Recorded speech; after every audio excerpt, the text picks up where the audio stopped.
The sun shines on St. Mary Mead's bustling village fete, but a sinister shadow looms. A mysterious stranger in a tweed cap prowls the stalls. A cryptic letter warns of ruin, and whispers of sabotage ripple through the crowd. Who is this man? And what does he want with the village's cherished tradition? Why is the baker's daughter trembling? And what secrets hide in the fortune-teller's tent? As the clock ticks toward the grand raffle, only one person sees the threads of a chilling plot. Miss Jane Marple. Can her sharp mind unravel the mystery before the fate collapses in disgrace? Chapter 1. The Fate's Curious Invitation. The morning sun draped St. Mary Mead in a golden shawl, its rays slipping through the lace curtains of Miss Jane Marple's modest cottage on High Street. The air carried the faint scent of honeysuckle from her garden, where roses nodded in agreement with the breeze. Miss Marple, seated at her mahogany breakfast table, sipped her tea Earl Grey, steeped precisely 3 minutes, and unfolded the morning's post with the delicate precision of a surgeon. Among the usual bills and a letter from her nephew Raymond, a single envelope stood out, its cream paper thick and embossed with a flourish of gold ink that seemed almost ostentatious for the village's usual correspondence. She adjusted her spectacles, her pale blue eyes narrowing as she examined the envelope. No return address, only her name, Miss Jane Marple, written in a looping script that suggested both confidence and secrecy. The wax seal, stamped with a curious emblem resembling a leaf entwined with a ribbon, was unbroken, its crimson sheen catching the light like a warning. "Well, now," she murmured, her voice soft but laced with curiosity. "This is rather theatrical for St. Mary Mead." With a letter opener, she broke the seal, revealing a single card inside. The invitation was as ornate as its envelope, printed in elegant calligraphy. "You are cordially invited to the St. Mary Mead annual village fete, to be held on the 15th of August at the village hall. A grand surprise awaits, and your presence is most earnestly requested. The committee promises an event to remember." Below, in smaller print, it listed the fete committee: Mrs. Eleanor Price, chair; the Reverend Thomas Clement, Miss Clara Dunhill, and Mr. George Grayson. A postscript in the same bold hand added, "Miss Marple, your keen insight would be most welcome." Miss Marple leaned back, her knitting needles resting idle on the table. The invitation was polite enough, but its tone, particularly that postscript, felt like a nudge, almost a challenge.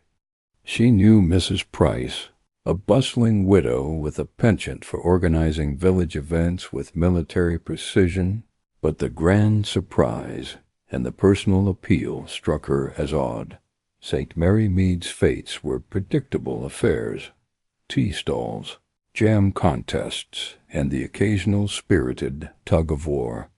Surprises were rare, and grand ones rarer still. She tapped the card against her chin, her mind already threading connections. "Earnestly requested," she mused. "And this leaf and ribbon emblem, I don't recall it from last year's fete." Her gaze drifted to the window, where the village lay quiet, save for the distant clatter of a milk cart. St. Mary Mead, for all its pastoral charm, had a way of hiding secrets beneath its thatched roof and clipped hedges. She resolved to attend the fate's planning meeting that afternoon, if only to see what lay behind this curious invitation. The village hall, a sturdy brick building with ivy creeping up its walls, hummed with activity by 2 o'clock. Miss Marple, dressed in her usual tweed skirt and a lavender cardigan, arrived with her wicker basket her demeanor as unassuming as ever.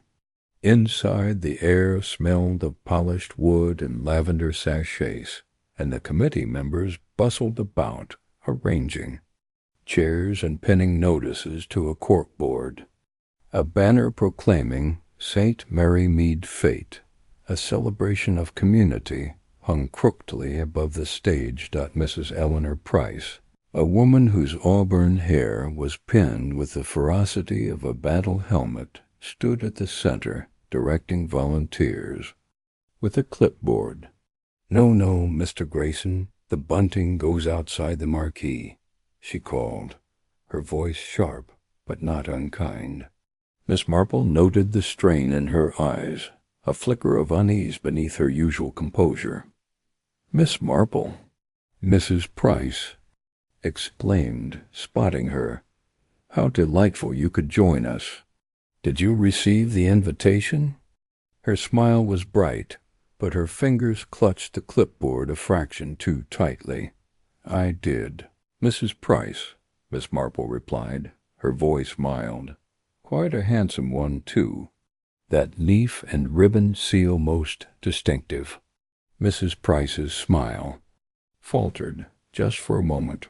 "Oh, yes, a new design. We thought it festive. Now do take a seat. We're just finalizing the Fates program." Miss Marple settled into a chair near the back, her basket at her feet, and observed. The room filled with familiar faces, the Reverend Clement, his spectacles perched precariously as he scribbled notes. Clara Dunhill, a young baker with flour-dusted hands and a nervous smile, and George Grayson, the antiques dealer, whose polished shoes and silk cravat seemed out of place among the village's tweeds and cottons. A new face caught her eye, a tall man with dark hair and a neatly trimmed mustache, introduced as Mr. Lionel Harrow, a recent arrival offering to fund the Fate's grandest features. "Mr. Harrow's generosity is quite extraordinary," Mrs. Price announced, her voice tinged with forced enthusiasm. "He's proposed a fireworks display and a special auction to cap the fete. Isn't that marvelous?" The room murmured approval, but Miss Marple's eyes lingered on Mr. Harrow. His smile was charming, his accent polished, but there was a studied quality to his gestures, as if he were playing a part. She recalled a young man from her nephews. London Circle, a confidence trickster who had the same calculated charm. "Interesting," she murmured, her fingers twitching as if reaching for her knitting. The meeting proceeded with discussions of stalls, schedules, and prizes. Clara Dunhill volunteered to oversee the baking contest, her voice hesitant but earnest. "I've a new recipe for lavender scones," she said, blushing. "I hope they'll do well." "Splendid, Clara," Mrs. Price said, though her eyes darted to Mr. Harrow, who nodded approvingly.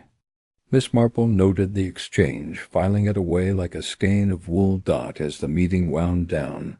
Miss Marple approached the corkboard, where a draft fete program was pinned. Among the usual events, jam judging, Morris dancing, a pet show she spotted an unusual item, mystery auction, a treasure revealed. No details were given, only a note that Mr. Harrow would provide the item. She frowned, her mind circling back to the invitation's grand surprise. "Mrs. Price," she called softly, "this auction sounds intriguing.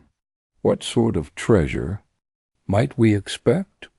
Mrs. Price hesitated, tucking a stray curl behind her ear. "Oh, it's Mr. Harrow's idea. He says it's a rare piece, something to draw a crowd. I haven't seen it myself." Miss Marple's smile was gentle, but her eyes were sharp. "How generous of him! And this leaf and ribbon emblem, did he design it?" Mrs. Price's fingers tightened on her clipboard again. "I believe so. He's been so helpful, you see.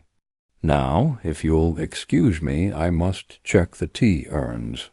She hurried off, leaving Miss Marple to ponder. That evening Miss Marple sat by her fire, the invitation open on her lap. The leaf and ribbon seal nagged at her, its design too deliberate for a mere decoration. She recalled a conversation with her friend Dolly Bantry, who had once mentioned a family crest with a similar motif, tied to an old estate near St. Mary Mead. Could Mr. Harrow be connected to it? And why was Mrs. Price usually so composed, so jittery? She rose, fetching her old address book from a drawer. Flipping to the B's, she found Dolly's number and resolved to call her tomorrow. For now, she needed more information about the Fete and Mr. Harrow. The village postmistress, Mrs. Mop, was a font of gossip, and her shop opened early. The next morning, Miss Marple strolled to the post office, her basket swinging lightly. Mrs. Mop, a stout woman with a penchant for knowing everyone's business, greeted her warmly. "Morning, Miss Marple. Come for stamps, or is it the Fete that's got you curious?" "A bit of both," Miss Marple said, her tone conspiratorial. "That new gentleman, Mr. Harrow, quite the benefactor." "I hear." Mrs. Mop leaned forward, her eyes gleaming. "Oh, I turned up a month ago, renting the old Willow Cottage. Says he's a retired art dealer, but he's got a sharp look about him, don't you think? And those fancy envelopes for the Fete, they came from his own stock, so I heard." Miss Marple's eyebrows lifted. "His own stock? How interesting. And Mrs. Price seems quite taken with his plans," Mrs. Mop sniffed. "She's under his spell, if you ask me. All that talk of fireworks and auctions. But Clara Dunhill told me she saw him poking about the vicarage garden last week, after dark." "Odd that." "Very odd," Miss Marple agreed, her mind racing. The vicarage garden where Mrs. Price had been seen before the ledger went missing. And now Mr. Harrow, with his leaf and ribbon seal, was linked to it. She thanked Mrs. Mop, and left her steps brisk despite her age. By noon, Miss Marple was at the vicarage, sipping tea with the Reverend Clement and his wife, Griselda, a lively young woman who found village life both charming and stifling. The vicarage parlor was cozy, with chintz curtains and a ticking clock, but Miss Marple's attention was on the garden visible through the window, where roses bloomed in orderly rows. "I hear the Fates to be quite the spectacle this year," Miss Marple said, stirring her tea. "Mr. Harrow's auction sounds most intriguing." The Reverend Clement adjusted his spectacles, looking uneasy. "Yes, he's been generous, but I must say his insistence on using the bell tower for a ceremony feels excessive." Griselda laughed, tossing her curls. "Excessive is right. He wants to ring the bells at midnight, of all things. Says it's for tradition, but it gives me the shivers." Miss Marple's eyes twinkled. "The bell tower, you say? And has he been about the garden, perhaps?" The Reverend hesitated, then nodded. "I saw him there one evening, near the rose arbor. He said he was admiring the flowers, but it was near dusk. I thought it peculiar." Peculiar indeed, Miss Marple thought. After tea, she wandered into the garden, her sensible shoes crunching on the gravel path. The rose arbor was lush, but a patch of earth near its base looked freshly turned, as if someone had been digging. She knelt, her fingers brushing the soil, and found a small, glinting object, a button, engraved with the same leaf and ribbon motif as the invitation. She slipped the button into her pocket. her mind weaving threads. The invitation, the seal, Mr. Harrow, the garden, and now this button, it was all connected, she was sure. Someone had sent that invitation to draw her in, knowing her reputation for unraveling secrets. But why? Was the fate itself a cover for something sinister, or was the grand surprise a lure for someone else? That afternoon, Miss Marple attended a second fete meeting, this time at Clara Dunhill's bakery, a cozy shop fragrant with yeast and sugar. Clara, kneading dough, looked up as Miss Marple entered. "Oh, Miss Marple, I'm so glad you're here. Mrs. Price is in a state about the auction item." "Is she?" Miss Marple said, settling onto a stool. "And what does Mr. Harrow say about it?" Clara lowered her voice, glancing at the door. "He won't tell anyone what it is, only that it's valuable and from a private collection. But I saw him with a locked case yesterday, and he was whispering to Mrs. Price about keeping it safe. It felt wrong." Miss Marple nodded, her expression serene, but her mind alert. "And you, Clara, you seem troubled. Is there something else?" Clara hesitated, her hands pausing on the dough. "It's just, I found something odd in the flour sack this morning. A scrap of paper with that same leaf design, and the words, 'Watch the Tower.' I don't know what it means. May I see it?" Miss Marple asked gently. Clara fetched the scrap, a torn bit of parchment with the leaf and ribbon emblem and the scrawled words. Miss Marple studied it, her heart quickening. Another clue, and this one pointed directly to the bell tower, the same place Mr. Harrow seemed so interested in. "Thank you, Clara," she said, tucking the scrap into her basket. "You've been most helpful. Now, tell me about those lavender scones." Clara smiled, relieved to change the subject, and Miss Marple listened, her mind elsewhere.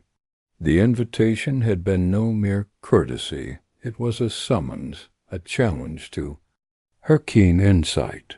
Someone wanted her to notice the fate, to dig beneath its cheerful surface. And Mr. Harrow, with his polished charm and mysterious case, was at the heart of it. As dusk fell, Miss Marple returned home, the button and parchment, scrap safe in her basket. She lit a lamp and spread the invitation on her table, comparing the seal to the button and scrap. They matched perfectly, confirming her suspicion. The fate was a stage, and the invitation was a cue for her to step onto it. She leaned back, her knitting needles clicking softly.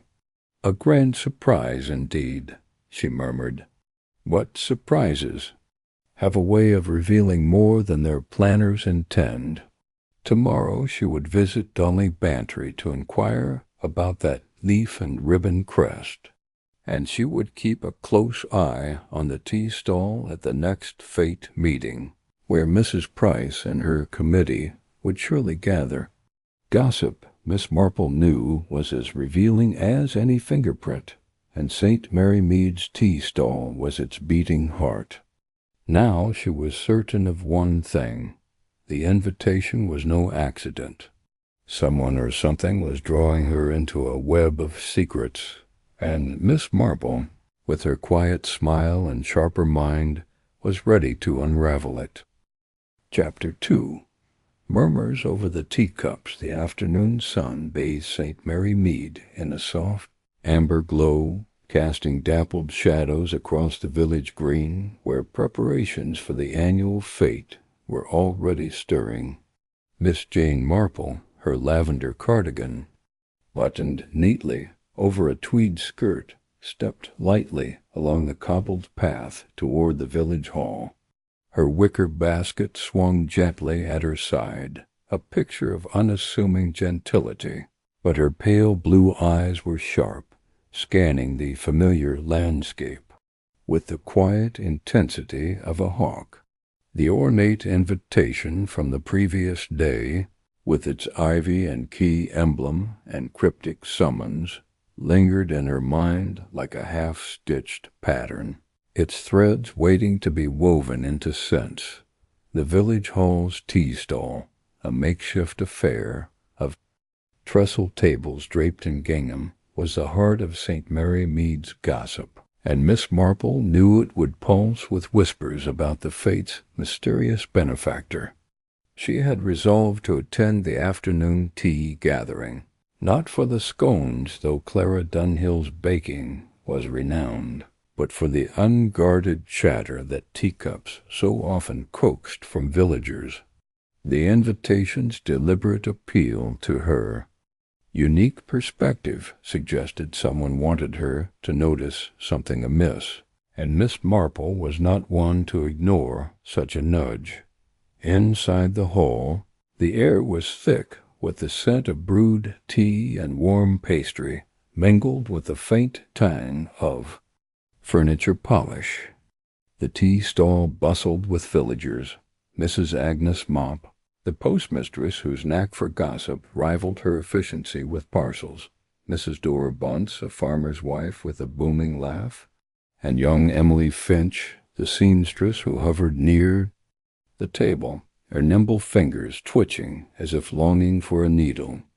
Mrs. Lydia Hawthorne, the Fete Committee chair, presided over the stall with her usual brisk authority, though Miss Marple noted a faint tremor in her hands as she poured tea from a floral pot. Miss Marple, how lovely! Mrs. Hawthorne exclaimed, her auburn hair pinned tightly, as if to restrain her nerves. Do try one of Clara's scones, Lavender. And Lemon, quite the talk of the village. Miss Marple smiled, accepting a scone with a nod. They look splendid, Mrs. Hawthorne, and the Fete preparations seem quite ambitious this year. This benefactor of yours must be generous indeed. Mrs. Hawthorne's teapot wavered, a drop spilling onto the cloth. Oh, yes, Mr. Victor Lang. A most enthusiastic supporter. He's promised a special exhibit to draw crowds from beyond St. Mary Mead. Her voice was bright, but her eyes darted toward the hall's entrance, where a tall figure lingered.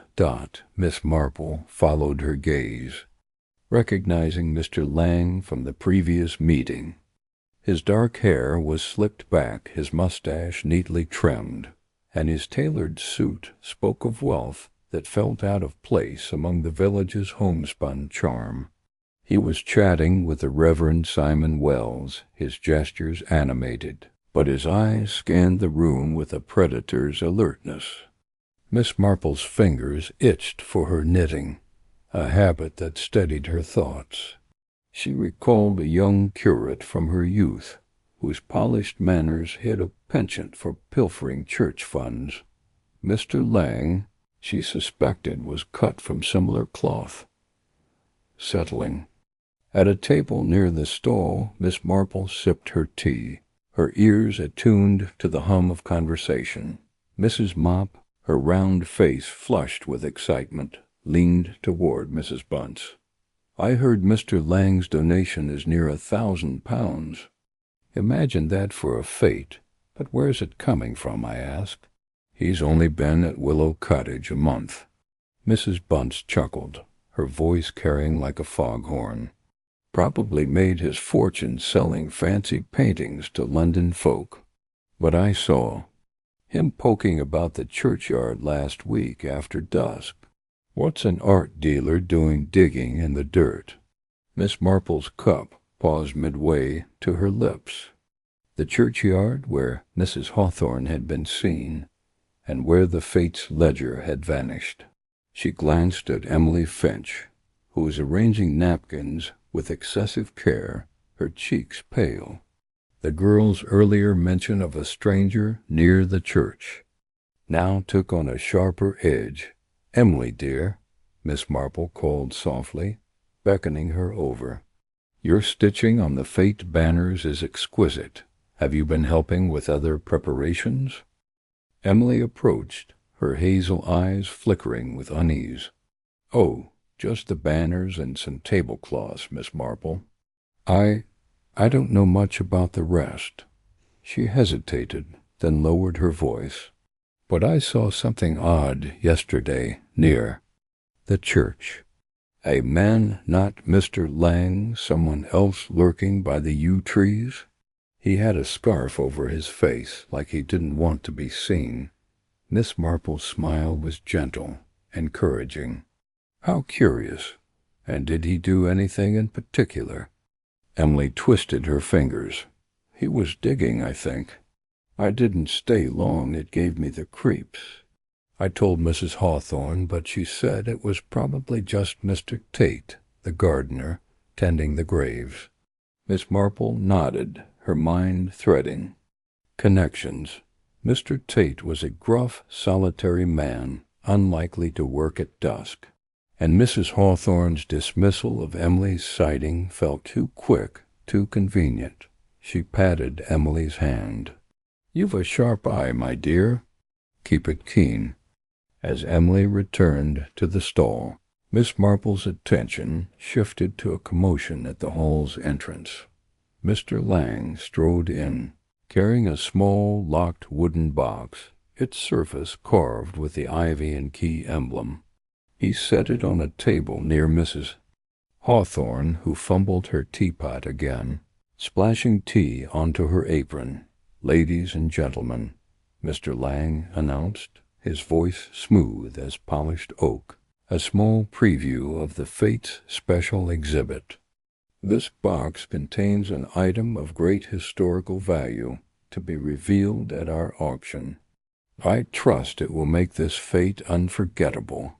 The villagers clapped, but Miss Marple noted their murmurs of excitement tinged with suspicion. Mrs. Mop whispered, "To Mrs. Bunce, historical value, my foot. Looks like something he nicked from a museum." Mrs. Bunce snorted, and Miss Marple suppressed a smile. Village skepticism was a reliable barometer. She approached the box, her movements unhurried. "A fine piece, Mr. Lang," she said, her tone mild. "That ivy and key design is most striking. Is it a family crest, perhaps?" Mr. Lang's smile tightened, just for a moment. "A decorative touch, Miss Marple. I found it fitting for the occasion. Now, if you'll excuse me, I must discuss logistics with Mrs. Hawthorne." He turned away, but not before Miss Marple caught a flicker of unease in his eyes. Mrs. Hawthorne, meanwhile, was fussing over the box, her fingers brushing its lock as if to ensure it was secure. Miss Marple watched, her mind racing. The box, the emblem, the churchyard, the vanished ledger, it was all part of a pattern, though its shape was still unclear. She recalled a case from her youth, a village fete where a stolen brooch had been hidden in plain sight, disguised as a prize. Could Mr. Lang's exhibit be a similar ruse? As the tea gathering wound down, Miss Marple slipped outside, her basket tucked under her arm. The village green was alive with children playing and volunteers hauling bunting, but her eyes were drawn to the church spire in the distance, its shadow stretching across the grass. Emily's tale of a stranger digging by the yew trees nagged at her, as did Mrs. Hawthorne's nervous dismissal. She decided to visit her friend Dolly Bantry, whose knowledge of local history might shed light on the ivy and key emblem. But first, she detoured to the post office, where Mrs. Mop was sorting letters behind the counter. "Good afternoon, Agnes," Miss Marple said, her voice warm. "I hear Mr. Lang's been quite the talk with his grand donation." Mrs. Mop's eyes gleamed. "Oh, aye, Miss Marple. Dropped off a stack of those fancy invitations himself, he did. Said they were printed special in London. But I heard From young Tommy, the delivery lad, that Lang's been getting parcels from all sorts odd names, foreign ones. And he's been asking about the church's old records. Miss Marple's eyebrows lifted. The church records? How interesting. And has Mrs. Hawthorne been about the post office much? More than usual, Mrs. Mop said, lowering her voice. She mailed a letter yesterday, addressed to some firm in London. Looked anxious, she did, like she was afraid someone might see. Miss Marple thanked her and stepped into the evening air, her mind buzzing. The church records, the digging, the box, the letter each was a thread, and she was beginning to see the fabric they formed. She resolved to visit the churchyard tomorrow, perhaps under the guise of tending the vicarage roses. But for now she needed to speak with Dolly Bantry at Gossington Hall. Dolly welcomed her with a tray of biscuits and a torrent of chatter. "Jane, you old sleuth, what's got you poking about the Fete? I saw that invitation fancy as a duchess's calling card. That ivy and key design, though, reminds me of the old Greystone estate, up near Chipping Cleghorn. They had a crest like that before the family fell on hard times." Miss Marple's heart quickened. "The Greystone estate? Tell me more, Dolly." Dolly leaned forward, her eyes bright. "Oh, it was ages ago. The Greystones were art collectors, but there was a scandal, something about a stolen silver piece. An ivy pendant, I think. Never found, and the family left the county. Why, do you think it's connected?" "I'm not sure yet," Miss Marple said, her tone serene but her mind alight. An ivy pendant, a stolen artifact, and now Mr. Lang's box with its matching emblem. She thanked Dolly and returned home, the evening stars winking above Dot by her fireside. Miss Marple spread out her clues. The invitation, the button from the vicarage garden, and now Emily's tale of a stranger in the churchyard. The tea-stall had confirmed Mr. Lang's role as the benefactor, but his actions digging, parcels, church records suggested a deeper game. Mrs. Hawthorne's nerves and her letter to London hinted at complicity, or perhaps coercion, and the ivy and key emblem tied it all to a long-buried scandal. She picked up her knitting, the needles clicking rhythmically. The tea-stall had given her what she needed, a whisper of truth amid the chatter. The Fete was no mere celebration. It was a stage for something hidden, and the churchyard, with its yew trees and secrets, was its backdrop. Tomorrow she would investigate. Her steps, as light as her suspicions, were heavy. Word count, approximately 10,000 words, condensed here for brevity. The full narrative would expand on scenes, dialogue, village interactions, and Miss Marple's internal reflections, with additional moments like a conversation with a minor character or a detailed description of the tea-stall's bustle. Chapter 3. The vanished Fete funds. The morning mist clung to St. Mary Mead like a gossamer veil, softening the edges of the village's thatched cottages and the spire of St. Mary's Church, which loomed in the distance like a sentinel.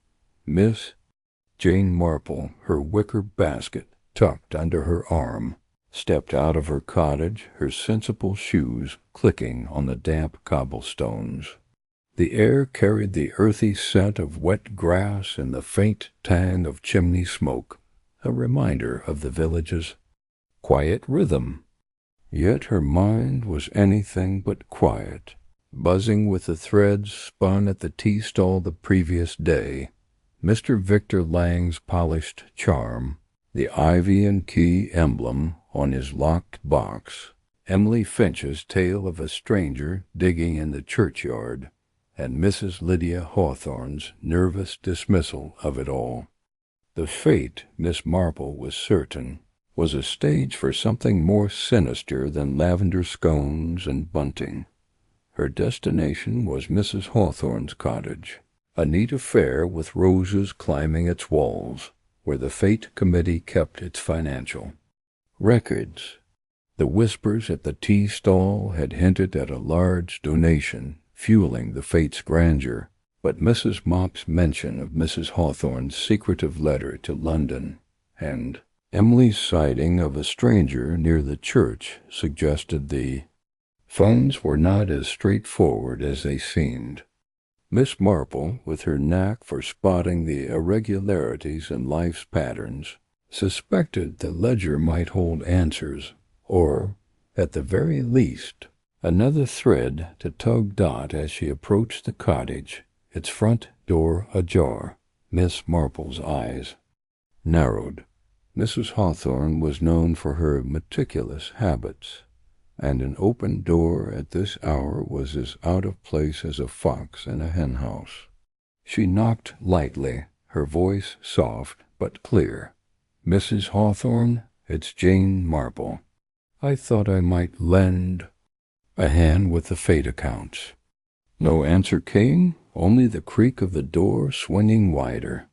Miss Marple stepped inside, her senses alert.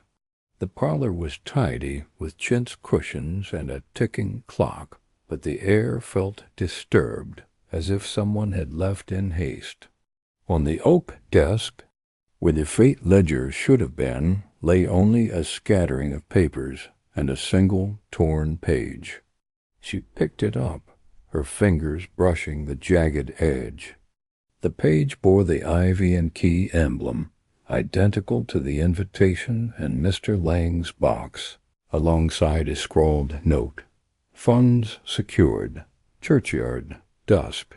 Miss Marple's heart quickened, though her expression remained serene. The ledger's absence was no mere oversight. It had been taken, and the torn page suggested a thief who wasn't as careful as they thought. She slipped the page into her basket, her mind recalling a case from her youth where a stolen parish record had been hidden in a vicar's study, only to be betrayed by a single torn corner. Stepping outside, she noticed a faint scuff in the flower bed beneath the parlor window-fresh footprints, too large for Mrs. Hawthorne's dainty boots. They led toward the garden gate, then faded onto the lane. Miss Marple followed the trail, her steps measured but purposeful, until they merged with the village path leading to the churchyard again. Emily's stranger, Mr. Lang's nocturnal wanderings, and now these footprints all pointed to that shadowed ground dot at the village hall. Miss Marple found Mrs. Hawthorne overseeing volunteers, stringing fairy lights for the Fete. The chairwoman's auburn hair was slightly askew, and her smile faltered as she saw Miss Marple. "Oh, Miss Marple, I wasn't expecting you. I'm afraid I'm rather busy." "A moment, if you please," Miss Marple said, her tone gentle, but firm. "I called at your cottage and found the door open. The Fete ledger seems to have vanished." Mrs. Hawthorne's teacup clattered in its saucer, her eyes widening. "Vanished? Oh, heavens, I must have misplaced it. I've been so distracted with the Fete." "Misplaced, perhaps," Miss Marple said, her voice as soft as a breeze. "But I found this." She produced the torn page, watching Mrs. Hawthorne's face pale. "The ivy and key emblem is most distinctive, and this note about the churchyard quite intriguing, don't you think?" Mrs. Hawthorne's fingers twisted. Her apron. I don't know how that got there. The ledger was on my desk yesterday. Perhaps Clara borrowed it. She's been helping with the accounts." Miss Marple nodded, her eyes twinkling with quiet perception. Mrs. Hawthorne's deflection. was as transparent as her parlor windows. Clara Dunhill, the young baker, was diligent, but hardly the type to misplace a ledger, and the footprints suggested a less innocent culprit. "I'll have a word with Clara," Miss Marple said, "and perhaps a stroll by the churchyard later. The roses there are lovely at dusk." Mrs. Hawthorne managed a weak smile, and Miss Marple left her to her fairy lights, her mind already weaving the next steps. Clara's bakery was her next stop, a cozy shop where the scent of yeast and sugar hung heavy. Clara, kneading dough, looked up with a nervous smile. "Miss Marple, I was just preparing for the Fate's baking contest. Is something wrong?" "Not at all, dear," Miss Marple said, settling onto a stool. "But Mrs. Hawthorne mentioned you've been helping with the Fete accounts. Have you seen the ledger lately?" Clara's hands paused, flour dusting her apron. "The ledger? No, I haven't touched it. Mrs. Hawthorne keeps it locked in her desk. She's been odd lately, though. Yesterday she was whispering with Mr. Lang outside the shop, and she looked upset." Miss Marple's eyebrows lifted. "Whispering, you say? Did you catch anything?" Clara hesitated, then leaned closer. "Just a bit. Something about keeping it hidden in the churchyard. I thought it was about the Fete decorations, but it sounded secretive." Miss Marple patted Clara's hand, her smile reassuring. "You've a good ear, Clara. Now, tell me about those scones." As Clara chattered about her recipe, Miss Marple's mind turned to the churchyard. The torn page, the footprints, and now Mrs. Hawthorne's clandestine talk with Mr. Lang all pointed to a plot unfolding under the Fate's cheerful guise. Her next stop was the post office, where Mrs. Agnes Mop was sorting letters with her usual gusto. "Miss Marple," she called, her eyes gleaming. "Heard about the Fete funds? Word is they're missing, and Mrs. Hawthorne's in a right tizzy." "News travels fast," Miss Marple said, her tone wry. "Have you seen Mr. Lang about today?" Mrs. Mop leaned over the counter, her voice a conspiratorial whisper. "He was here this morning, posting a parcel to London. Heavy it was and sealed tight. Had that same ivy and key mark on the wrapping. And he asked about the church's old burial records, said he was researching local history." Miss Marple's fingers tightened on her basket. Burial records, like the church records Mrs. Mop had mentioned before, suggested Mr. Lang was hunting for something specific, perhaps tied to the Greystone estate's stolen ivy pendant, as Dolly Bantry had hinted. "Most curious," she said. "And Mrs. Hawthorne, has she posted anything else?" "Just that letter to London yesterday," Mrs. Mop said. "Looked like it was to a bank or some such. She was in a hurry, didn't even stop to chat." Thanking Mrs. Mop, Miss Marple stepped into the afternoon light, her thoughts racing. The ledger's theft, the churchyard note, Mr. Lang's parcel, and Mrs. Hawthorne's letter formed a pattern like stitches in a complex embroidery. She recalled a village scandal from years ago, where a stolen church relic had been smuggled in a grocer's crate. Could Mr. Lang be planning something similar, using the Fete as cover? She decided to visit the vicarage, where the Reverend Simon Wells might shed light on the churchyard's role. The vicarage, with its sagging gate and rose-lined path, was quiet, save for the chirping of sparrows. Griselda, the vicar's lively wife, greeted her with a tray of biscuits. "Jane, you're a sight for sore eyes. All this Fete talk has Simon in knots." The Reverend Wells, his spectacles askew, joined them in the parlor. "Miss Marple, I hear the Fete ledger's gone missing." "Most distressing. Mrs. Hawthorne mentioned it this morning. She seemed quite shaken." "Indeed," Miss Marple said, sipping her tea. "And I understand Mr. Lang has shown interest in the church records. Has he visited the churchyard recently?" The vicar hesitated, adjusting his collar. "Well, yes. I saw him there a few evenings ago, near the yew trees. He said he was studying the gravestones, but it was rather late. I thought it odd." Griselda leaned forward, her curls bouncing. "Odd's the word. And I found a bit of twine near the yews yesterday, tied in a strange knot. Looked like someone had been digging." Miss Marple's eyes twinkled. "May I see it, Griselda?" Griselda fetched the twine, a coarse piece knotted in a pattern that matched the ivy and key emblem's curves. Miss Marple tucked it into her basket, her mind alight. The churchyard was no mere coincidence. It was the heart of the mystery, and the vanished funds were its pulse dot as dusk approached. Miss Marple walked to the churchyard, her shawl drawn against the evening chill. The yew trees cast long shadows, their branches whispering in the breeze. She examined the ground near the largest yew, where the earth was slightly disturbed, as if hastily covered.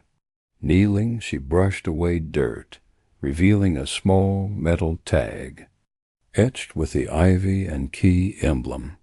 It was no gravestone marker. It looked like a luggage tag, perhaps from Mr. Lang's parcel. She stood, her heart steady but her mind racing. The ledger's theft was no accident. It was part of a scheme tied to the churchyard, the emblem, and Mr. Lang's mysterious exhibit. Mrs. Hawthorne's nerves suggested she was entangled, willingly or not.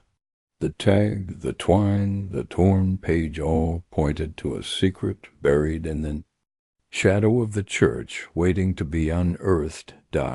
Miss Marple returned home, her cottage a haven of lamplight and quiet. She spread her clues on the table, the torn page, the twine, the metal tag. The Fete funds were gone, but their absence had revealed a deeper plot, one she was determined to unravel. Tomorrow she would return to the churchyard at dusk, where the note had pointed. For now she picked up her knitting, the needles clicking like a metronome to her thoughts. The Fete was a puzzle, and Miss Marple was one piece closer to solving it. Chapter 4. Moonlight in the churchyard. The evening air in St. Mary Mead was crisp, laced with the scent of dew-soaked grass and the faint musk of yew trees. As dusk settled, the village seemed to hold its breath, its thatched roofs and lamplit, windows fading into a twilight hush. Miss Jane Marple, her shawl draped over her lavender cardigan, moved silently along the path to St. Mary's Church, her wicker basket a familiar companion. The churchyard, with its ancient yews and weathered gravestones, loomed ahead, its shadows deepened by the rising moon. Her mind, as sharp as the knitting needles tucked in her basket, wove together the clues from the past days. The ornate invitation with its ivy and key emblem, Mr. Victor Lang's suspicious box, the vanished Fete ledger, and the torn page with its cryptic note about the churchyard at dusk. The metal tag and knotted twine found near. The yew trees had confirmed her suspicion. This quiet ground held the key to the Fate's secrets. Miss Marple's steps were measured, her sensible shoes barely disturbing the gravel. The torn pages, note funds secured. Churchyard, dusk, had been no idle scribble, and Emily Finch's tale of a stranger digging by the yews, coupled with Mrs. Lydia Hawthorne's nervous deflection, suggested a plot unfolding under the Fate's cheerful facade. The ivy and key emblem, linked to the long-ago Greystone estate scandal, hinted at a stolen artifact, possibly the silver ivy pendant Dolly Bantry had mentioned. Tonight, Miss Marple intended to see what the churchyard revealed under moonlight. The churchyard gate creaked as she pushed it open, the sound swallowed by the rustle of leaves. The yew trees stood like sentinels, their branches casting jagged shadows across the graves. Miss Marple paused, her pale blue eyes scanning the ground near the largest yew, where she had found the metal tag the previous day. The earth was still. Disturbed, a patch of soil darker than its surroundings, as if hastily tamped down. She knelt, her fingers brushing the dirt, and uncovered a small leather pouch, its surface worn but embossed with the now familiar ivy and key design. Her heart quickened, though her expression remained serene. Opening the pouch, she found a single brass key, its head intricately carved with the same emblem. It was heavier than it looked, its edges worn as if handled often. She slipped it into her basket, her mind recalling a village fete years ago, where a stolen key had unlocked a hidden compartment in a church pew. Could this key be tied to Mr. Lang's locked box or the vanished ledger? And why hide it here in the churchyard's shadowed heart? A faint rustle broke her thoughts, and she froze, her senses sharp. Beyond the yews, a figure moved a silhouette. Too tall for Mrs. Hawthorne, too cautious for the gruff gardener, Mr. Tate. Miss Marple crouched behind a gravestone, her shawl blending with the shadows. The figure, cloaked in a dark coat, knelt near another yew, their hands probing the soil. A soft clink suggested metal, perhaps a tool or another buried secret. She watched, her breath steady despite the chill. The figure's movements were furtive, their head turning to scan the churchyard. Moonlight caught a glint of scarf, perhaps covering the lower face, just as Emily had described. Miss Marple's mind raced. Was this the stranger Emily had seen, or Mr. Lang himself, retrieving something hidden? Or was it another player in this fate's shadowy game? The figure stood, clutching a small bundle, and slipped toward the church's side door. Miss Marple waited, then followed, her steps silent on the grass. The door was ajar, a sliver of candlelight flickering within. She eased it open, entering the church's cool interior, where the scent of wax and old wood hung heavy.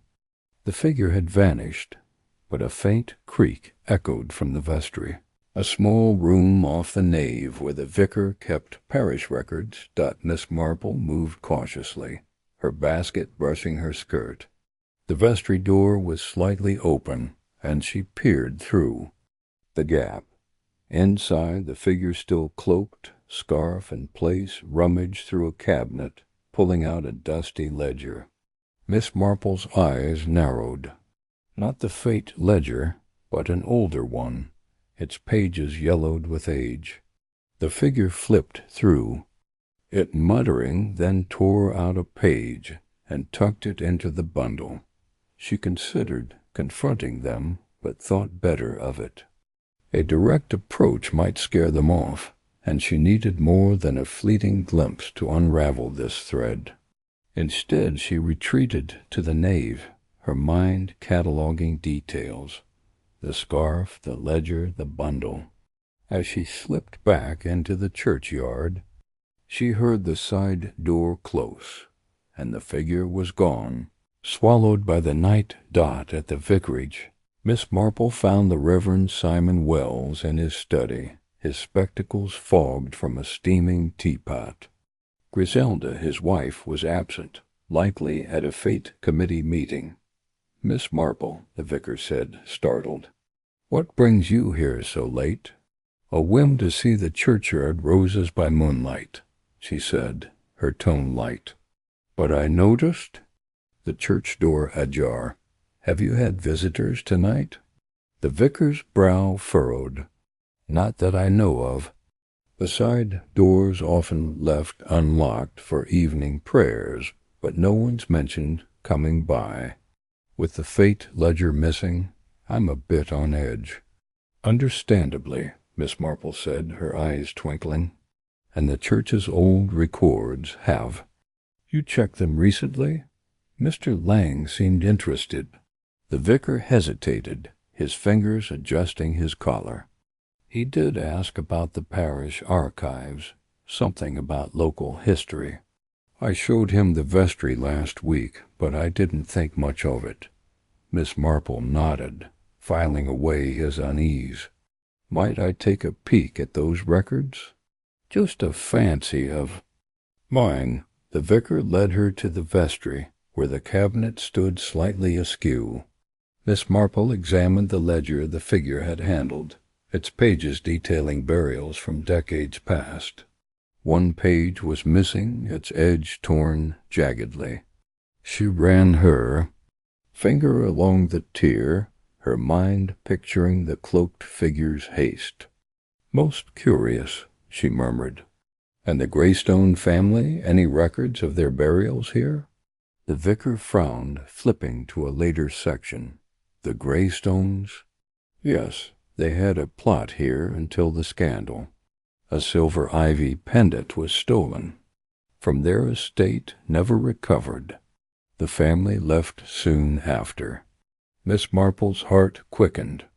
The pendant, the emblem, the keel, linked to the Greystone scandal Dolly Bantry had mentioned. She thanked the vicar and left, the brass key heavy in her basket. At home she spread her clues on her table, the torn Fete ledger page, the knotted twine, the metal tag, and now the key. The churchyard had yielded its secret, but the cloaked figure and the stolen parish page raised new questions. Was the figure working with Mr. Lang or against him? And how did Mrs. Hawthorne fit in? The next day, Miss Marple visited Clara Dunhill's bakery, hoping to learn more about the Fates raffle, which the committee had been touting as a highlight. Clara, dusting flour from her hands, greeted her warmly. Miss Marple, I'm swamped with Fate orders, but I've got a batch of scones if you'd like. Perhaps later, dear, Miss Marple said, her smile gentle. I hear the raffle's quite the draw this year. Have you seen the tickets? Clara fetched a stack of raffle tickets, each printed with the ivy and key emblem. One caught Miss Marple's eye, its number smudged and a faint pencil mark scrawled on the back, Vestibule Midnight. She showed it to Clara, who gasped. I didn't write that. I just handled the baking. Mrs. Hawthorne gave me the tickets to distribute. Miss Marple patted her hand. You've been most helpful, Clara. The ticket's message, like the torn page's note, pointed to a specific time and place. The church's vestibule, perhaps, where the vicar had mentioned a sealed door. And midnight suggested secrecy, a rendezvous tied to the Fate's hidden plot. As she left the bakery, Miss Marple passed the village green where volunteers were, setting up Fate stalls. Mrs. Hawthorne was there, directing with her usual briskness, but her eyes darted nervously toward the church. Miss Marple paused, her mind weaving threads. The churchyard's key, the cloaked figure, the torn parish page, and now the raffle ticket all circled the Fate like moths around a flame. She resolved to attend the next Fate meeting, where the raffle would be discussed, and perhaps catch Mr. Lang off guard by her fireside that evening. Miss Marple's knitting needles clicked rhythmically, her thoughts as precise as her stitches. The churchyard had revealed a piece of the puzzle, but the figure's identity and the pendant's whereabouts remained elusive. The raffle ticket's cryptic message was her next lead, a thread to pull in the fate's bright chaos. St. Mary, Mead for all its pastoral peace, was. Chapter 5. The Riddle of the Raffle Ticket. The morning sun filtered through the lace curtains of Miss Jane Marple's cottage, casting delicate patterns across her breakfast table. The air carried the faint sweetness of honeysuckle from her garden, but Miss Marple's attention was fixed on the items before her. A torn page from the Fete ledger, a knotted twine, a metal tag, a brass key with the ivy and key emblem, and most recently, a raffle ticket from Clara Dunhill's bakery, it smudged. Number bearing a penciled scrawl. Vestibule, midnight. Her pale blue eyes, sharp behind her spectacles, studied the ticket as her fingers hovered over her knitting, idle for once. The churchyard secrets unearthed the previous night, under moonlight, had deepened the mystery of the St. Mary. Mead fate. The cloaked figure, the stolen parish page, and now this cryptic message suggested a plot weaving tighter around the village's heart. Miss Marple sipped her Earl Grey, her mind threading connections. The raffle ticket, with its ivy and key emblem, echoed the invitation. Mr. Victor Lang's locked box, and the brass key found beneath the yew tree. Clara's nervous admission that Mrs. Lydia Hawthorne had supplied the tickets, combined with the churchyard's disturbances, pointed to a scheme hidden in the fate's cheerful chaos. The word vestibule nagged at her, recalling the Reverend Simon Wells' mention of a sealed door in the church, untouched for years. Midnight, of course, implied secrecy, a rendezvous she intended to uncover. She tucked the ticket into her wicker basket and set out for the village green, where the fete preparations were in full swing.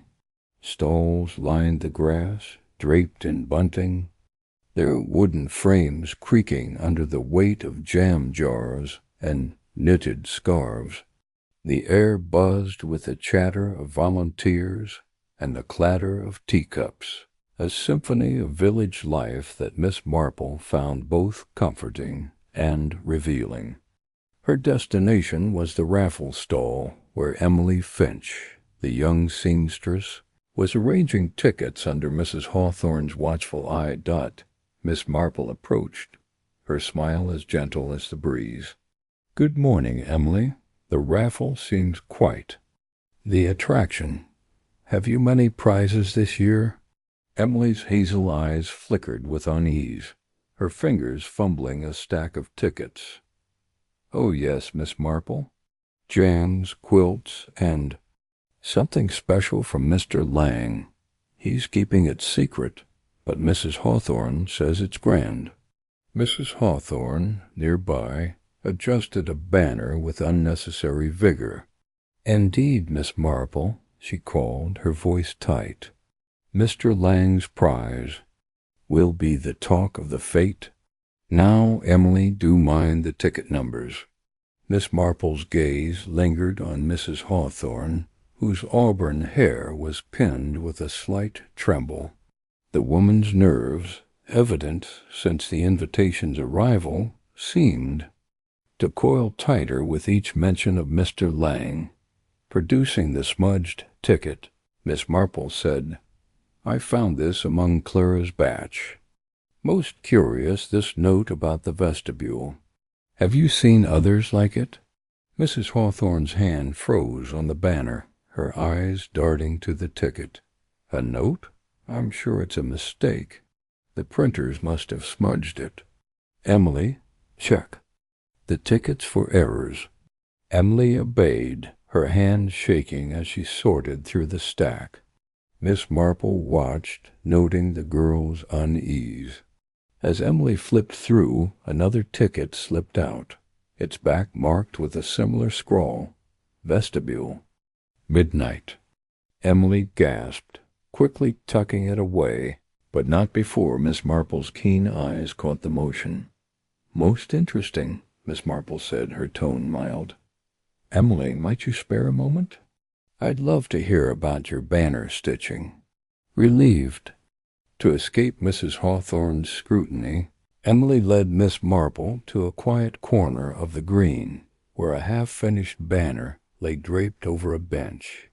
"I didn't write those notes," Emily whispered, her voice barely audible over the hum of the crowd. "But I found another ticket like that yesterday, hidden in the raffle box. I showed it to Mrs. Hawthorne, and she told me to burn it." I didn't." Miss Marple's eyes twinkled with quiet approval. "You did well to keep it, dear. May I see it?" Emily hesitated, then pulled a crumpled ticket from her apron pocket. Its message matched the others. "Vestibule, midnight." Miss Marple studied it, her mind racing. 3 identical messages suggested a deliberate signal, perhaps a code for a meeting tied to the Fate's mysterious prize. She recalled a village raffle from years past, where a coded ticket had led to a smuggler's cache. "Thank you, Emily," she said, patting her hand. "You've a sharp eye. Keep it so." As Emily returned to the stall, Miss Marple wandered toward the church, its spire a beacon against the morning sky. The vestibule, a small antechamber near the church's entrance, was rarely used, its door sealed since a flood decades ago. Vicar had mentioned it in passing, but Mr. Lang's interest in church records and the cloaked figure's vestry rummaging suggested it held more than cobwebs. She resolved to visit the vicarage and inquire further, but first she detoured to the post office, where Mrs. Agnes Mop's gossip might illuminate Mr. Lang's movements. Mrs. Mop, sorting parcels with her usual gusto, greeted her warmly.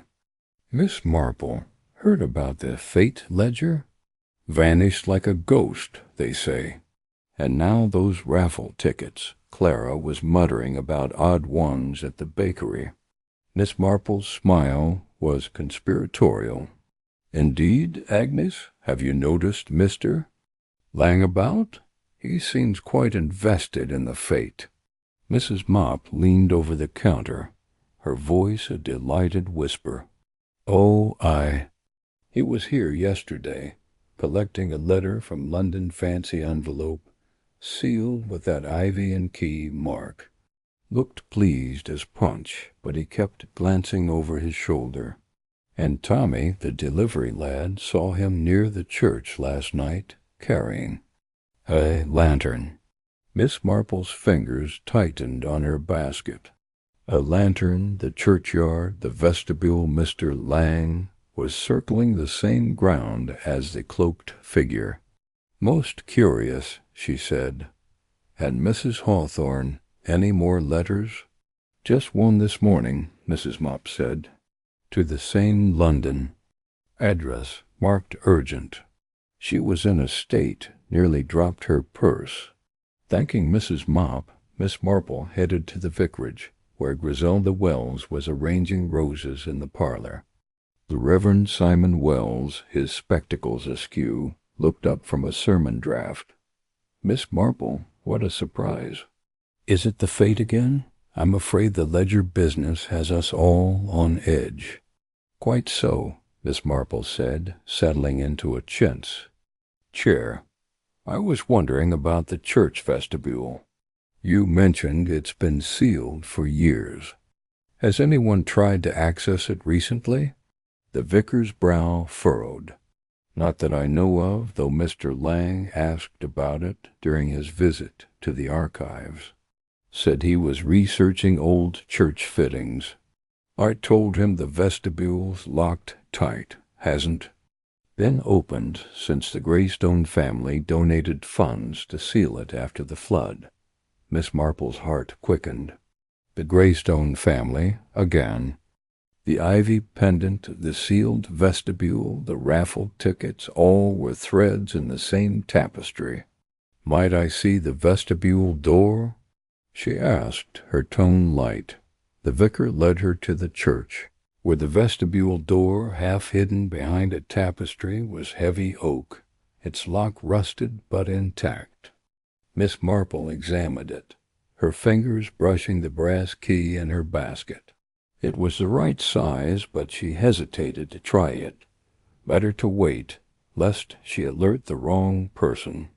Instead, she noted a faint scratch near the lock, fresh enough to suggest recent tampering. As they returned to the vicarage, Griselda joined them, her curls bouncing. "Jane, you're sleuthing again, aren't you? I found something odd in the church this morning. A bit of ribbon caught in the vestibule tapestry. It's got that ivy pattern." Miss Marple's eyes twinkled as Griselda handed her a scrap of green ribbon, embroidered with the ivy and key emblem. "Most helpful, Griselda," she said, tucking it into her basket. The ribbon, like the ticket, was another signal, perhaps dropped by the cloaked figure or Mr. Lang himself. That afternoon, Miss Marple attended a Fete committee meeting at the village hall, where Mr. Lang was presenting his special prize for the raffle. He stood at the podium, his mustache gleaming, as he described a rare artifact to be unveiled at the Fete's close. Mrs. Hawthorne, beside him, nodded stiffly, her eyes avoiding Miss Marple's. The room buzzed with excitement, but Miss Marple noted Clara Dunhill's absence, unusual for a committee member. After the meeting, she found Clara at the bakery, her face pale. "Miss Marple, I'm sorry I missed the meeting. I found another ticket in the raffle box with the same writing. I hid it, but I'm scared.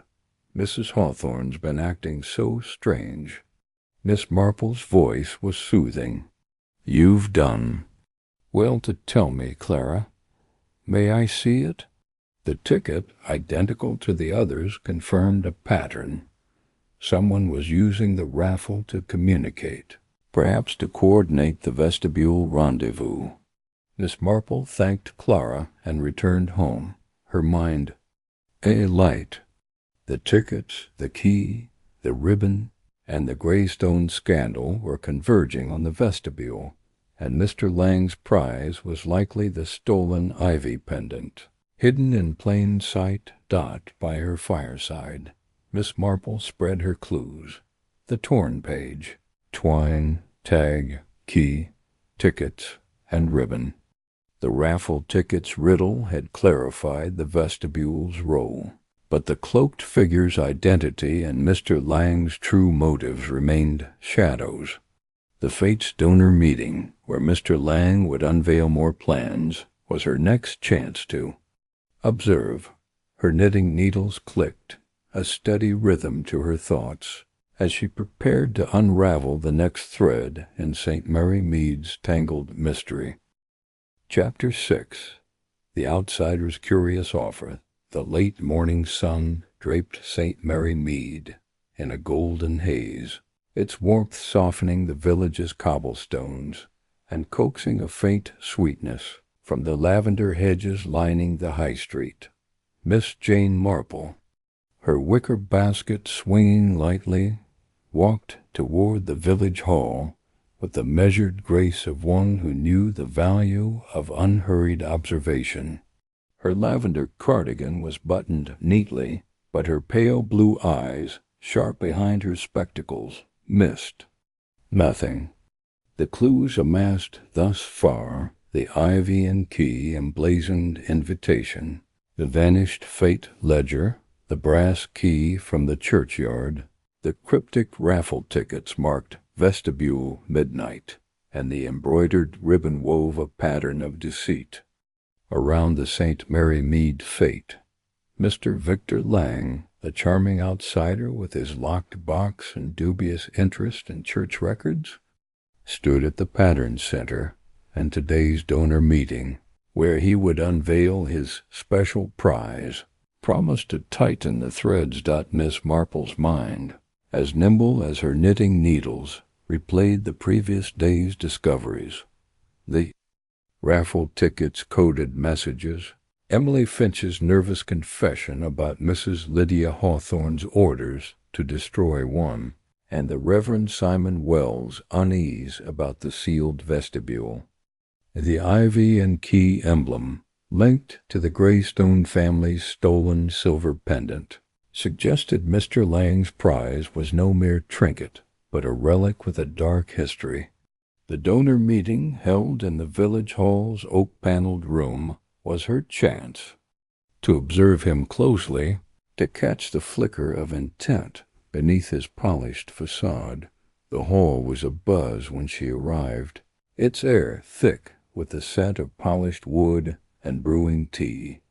Volunteers bustled, pinning Fete posters and arranging chairs, while the committee, Mrs. Hawthorne, Clara Dunhill, and the absent-minded Mr. Grayson clustered near a table where Mr. Lang stood, his tailored suit a stark contrast to the village's tweeds, his locked box, its ivy and key carving glinting under the chandelier, sat prominently before him, a silent challenge to Miss Marple's curiosity. That Mrs. Hawthorne, her auburn hair pinned tightly, greeted the small crowd with forced cheer. "Good morning, everyone. We are honored to have Mr. Lang share details of his generous contribution to our fete. His prize will make this year's raffle truly unforgettable." Mr. Lang stepped forward, his mustache gleaming as he flashed a smile that was equal parts charm and calculation. "Dear friends," he began, his voice smooth as velvet, "I'm delighted to support St. Mary Mead's charming tradition. For the raffle, I offer a rare artifact, a silver piece of historical significance, to be revealed at the fete's climax. Its value, I assure you, will draw crowds from far beyond your village." The room murmured, some with excitement, others with skepticism. Miss Marple, seated near the back, noted the villagers' reactions. Mrs. Dora Bunce, the farmer's wife, whispered to a neighbor about fancy city nonsense, while Emily Finch, clutching a stack of raffle tickets, looked pale, her eyes darting to Mrs. Hawthorne. Miss Marple's fingers twitched, longing for her knitting to steady her thoughts. She recalled a London acquaintance, a dealer who used rare artifacts to launder ill-gotten gains. Was Mr. Lang's offer a similar ploy? She rose, her voice gentle but clear. "A most generous gift, Mr. Lang. This silver piece, might it be connected to local history, perhaps the Greystone family? Their crest, I believe, featured ivy and a key." The room fell silent, and Mr. Lang's smile tightened, a flicker of unease crossing his face. "An astute observation, Miss Marple," he said, recovering smoothly. "The piece is indeed old, but I acquired it through a London collector, not a local estate. Its provenance is complex, but I assure you it's legitimate." Mrs. Hawthorne coughed, adjusting her clipboard. "Quite so. Now let's discuss the raffle logistics. Emily, have you sorted the tickets?" Emily nodded, her hands trembling as she handed Mrs. Hawthorne a list. Miss Marple's eyes followed the exchange, noting a folded paper slip from Emily's sleeve to Mrs. Hawthorne's hand, too quick for most to notice. "A note, perhaps, or another ticket."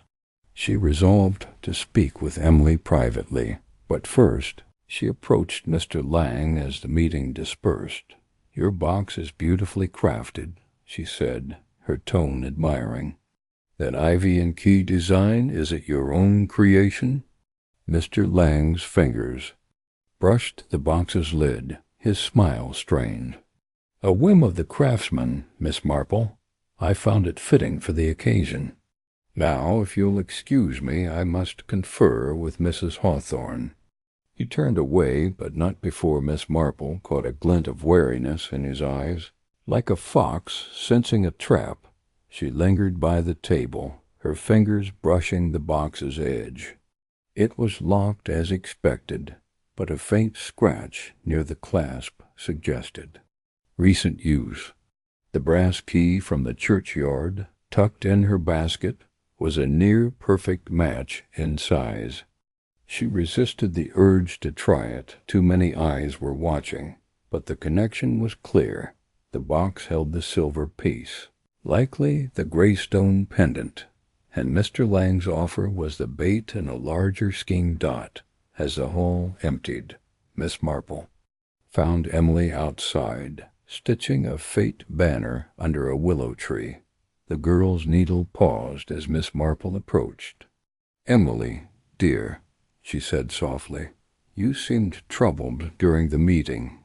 That paper you passed to Mrs. Hawthorne might it be another raffle ticket?" Emily's eyes widened, her needle dropping to her lap.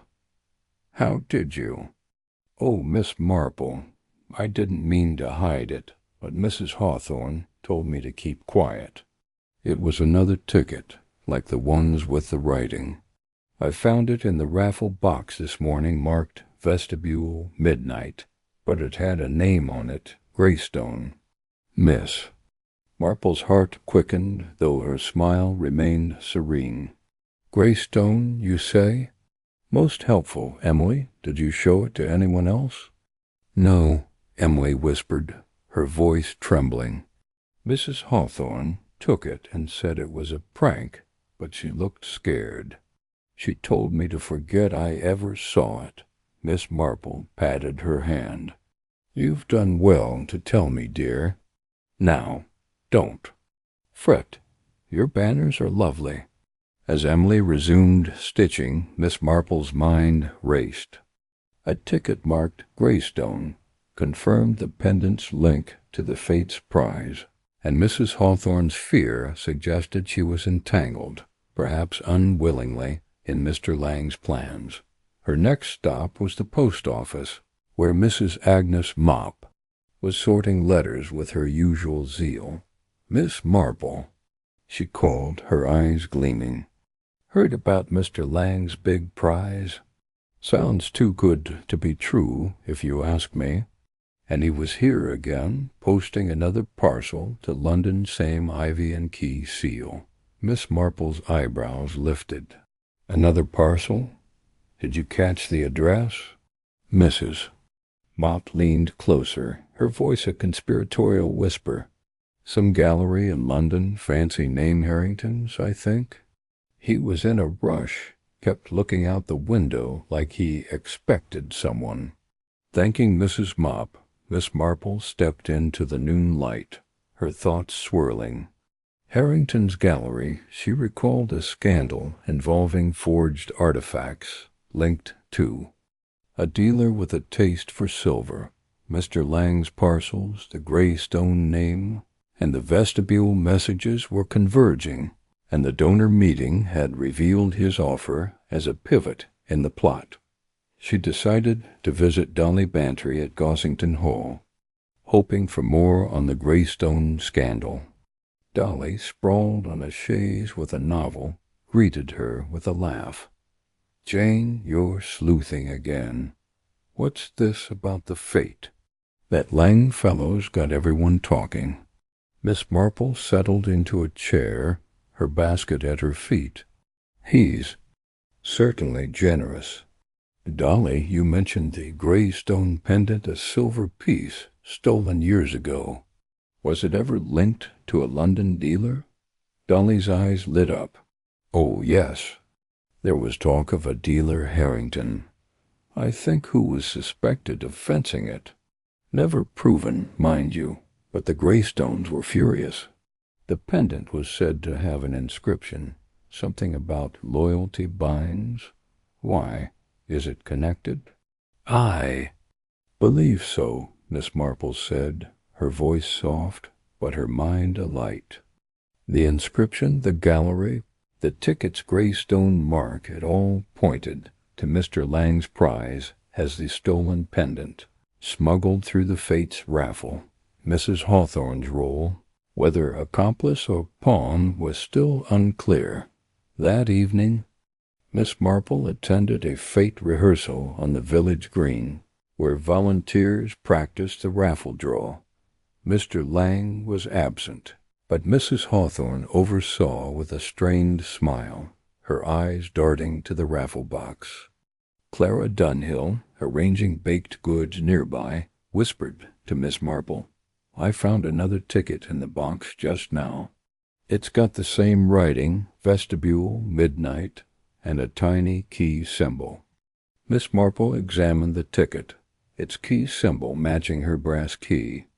"Keep it safe, Clara," she said, "and tell no one." The tickets were a trail leading to the vestibule, and, she suspected, the pendant itself died at home. Miss Marple spread her clues on her table: the torn page, twine, tag, key, tickets, ribbon, and now Clara's latest find. Mr. Lang's curious offer had clarified the prize's nature, but the vestibule's sealed door and Mrs. Hawthorne's secrecy held the next answers.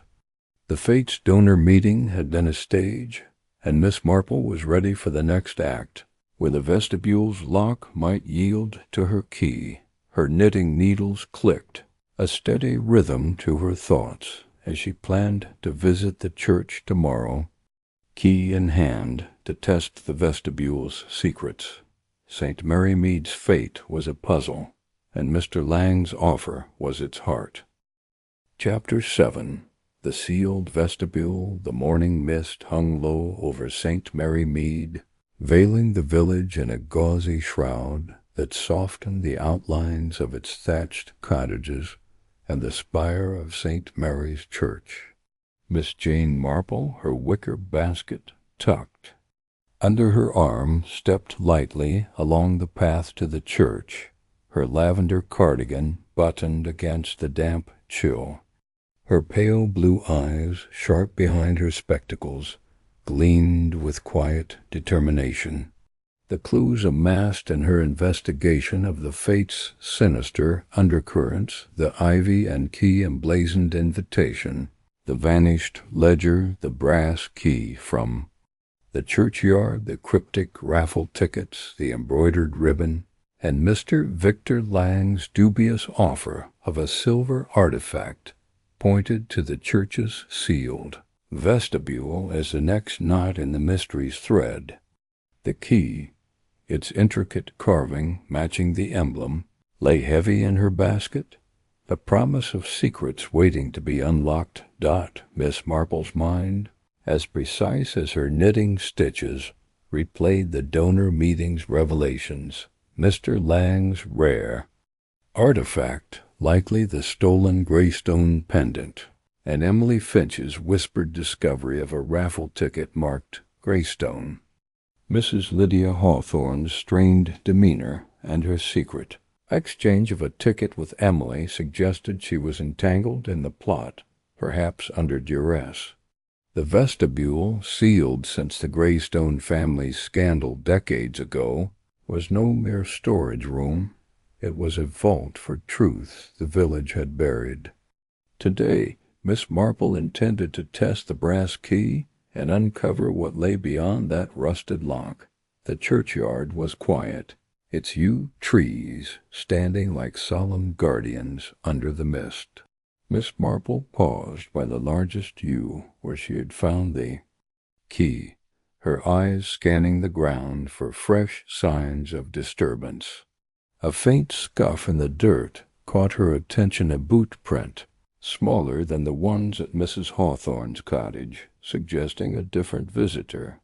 She filed the detail away, her thoughts drifting to a case from her youth, where a hidden key had opened a smuggler's cache in a village chapel. The vestibule, she suspected, held a similar secret. Inside the church the air was cool, scented. with wax and old hymnals. The vestibule door, half hidden behind a faded tapestry depicting St. Michael, was heavy oak, its lock rusted but sturdy. Miss Marple glanced around. No one stirred in the nave, then drew the brass key from her basket. Her fingers, steady despite her age, fitted it into the lock. It turned with a reluctant groan, the mechanism grinding as if roused from a long sleep. The door creaked open, revealing a dim, dusty chamber no larger than a pantry, its walls lined with crumbling plaster and a single wooden shelf. Her heart quickened, though her expression remained serene.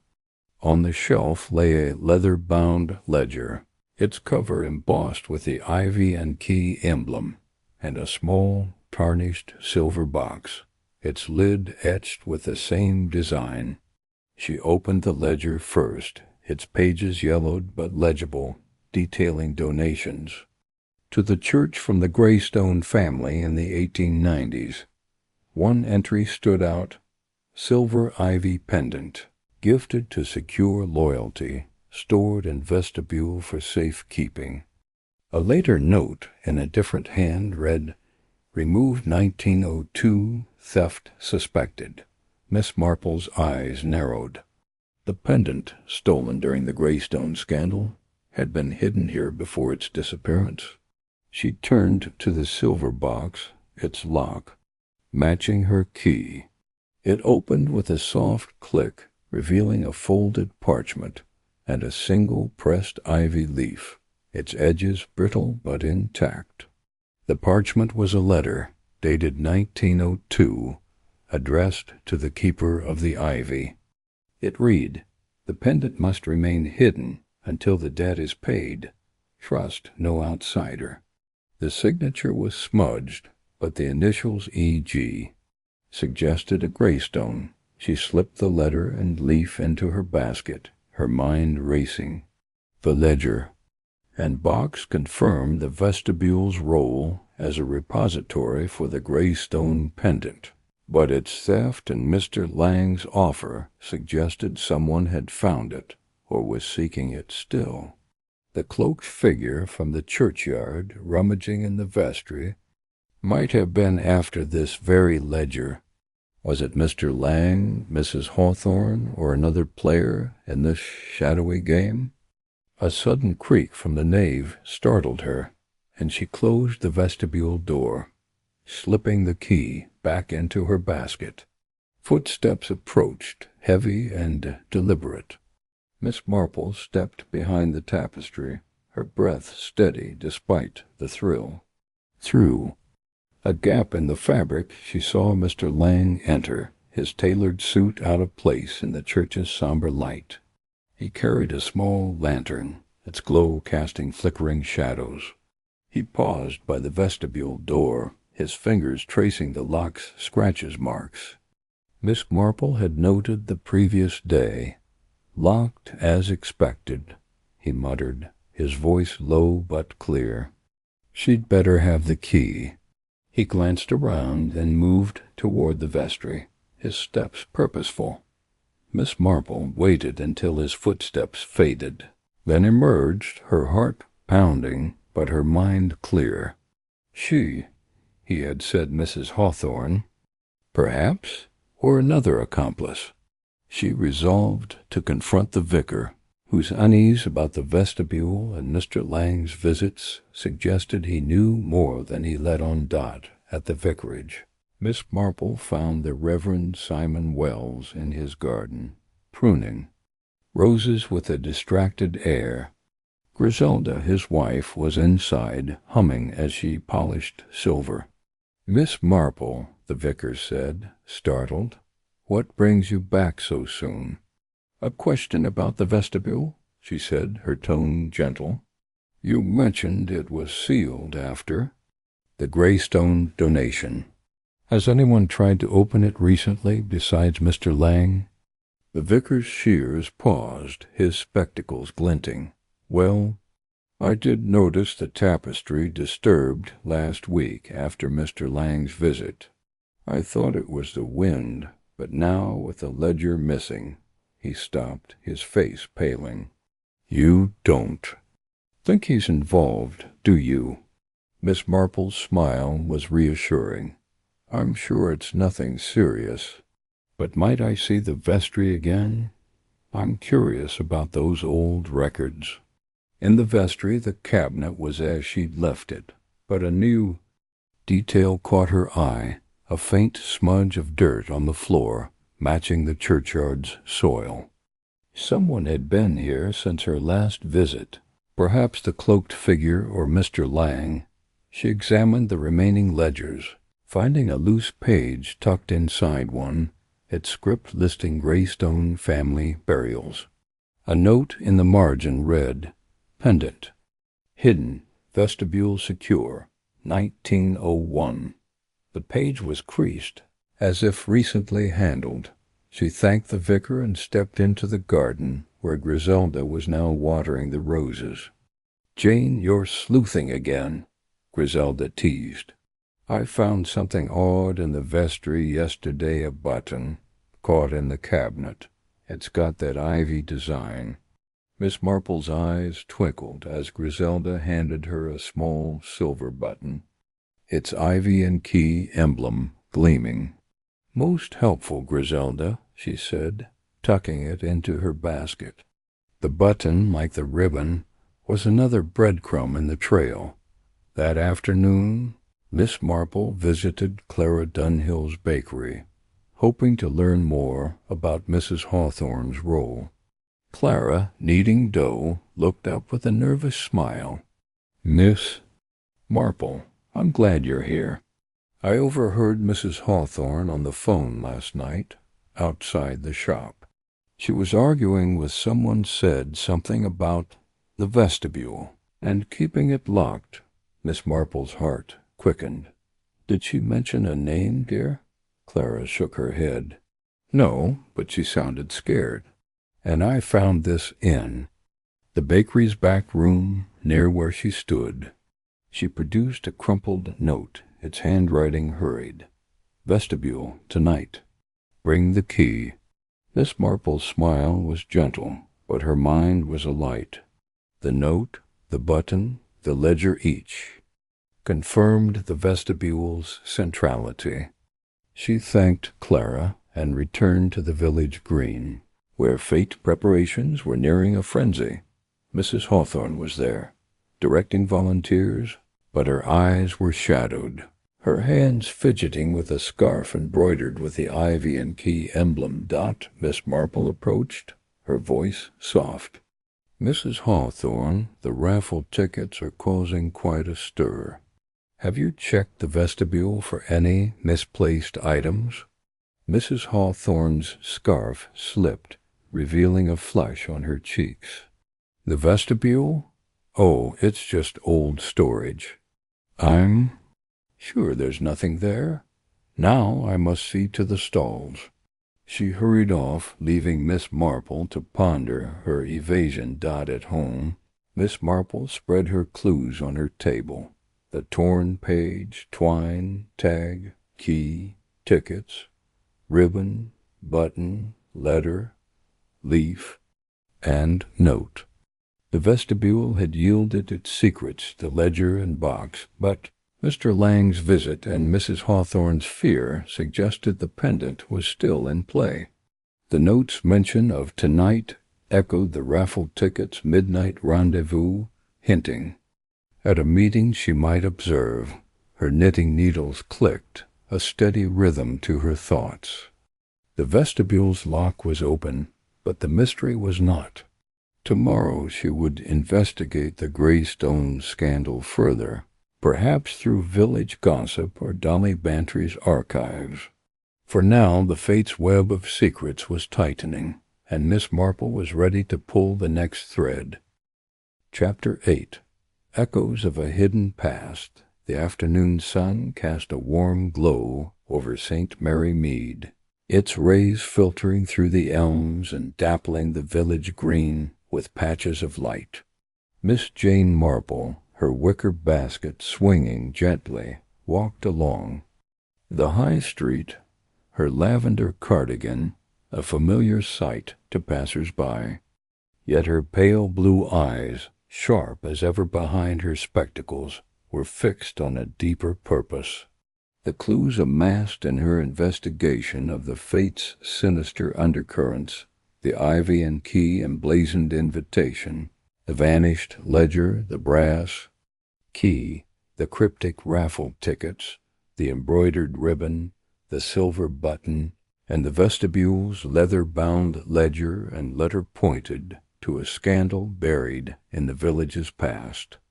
A Greystone family's stolen silver ivy pendant, mentioned in the vestibule's letter and linked to Mr. Victor Lang's raffle prize, was the heart of the mystery, and Miss Marple intended to unearth its history through the village's most reliable archive. Its gossip. Her destination was Gossington Hall, where Dolly Bantry, her old friend, held court over tea and tailies of St. Mary Mead's lore.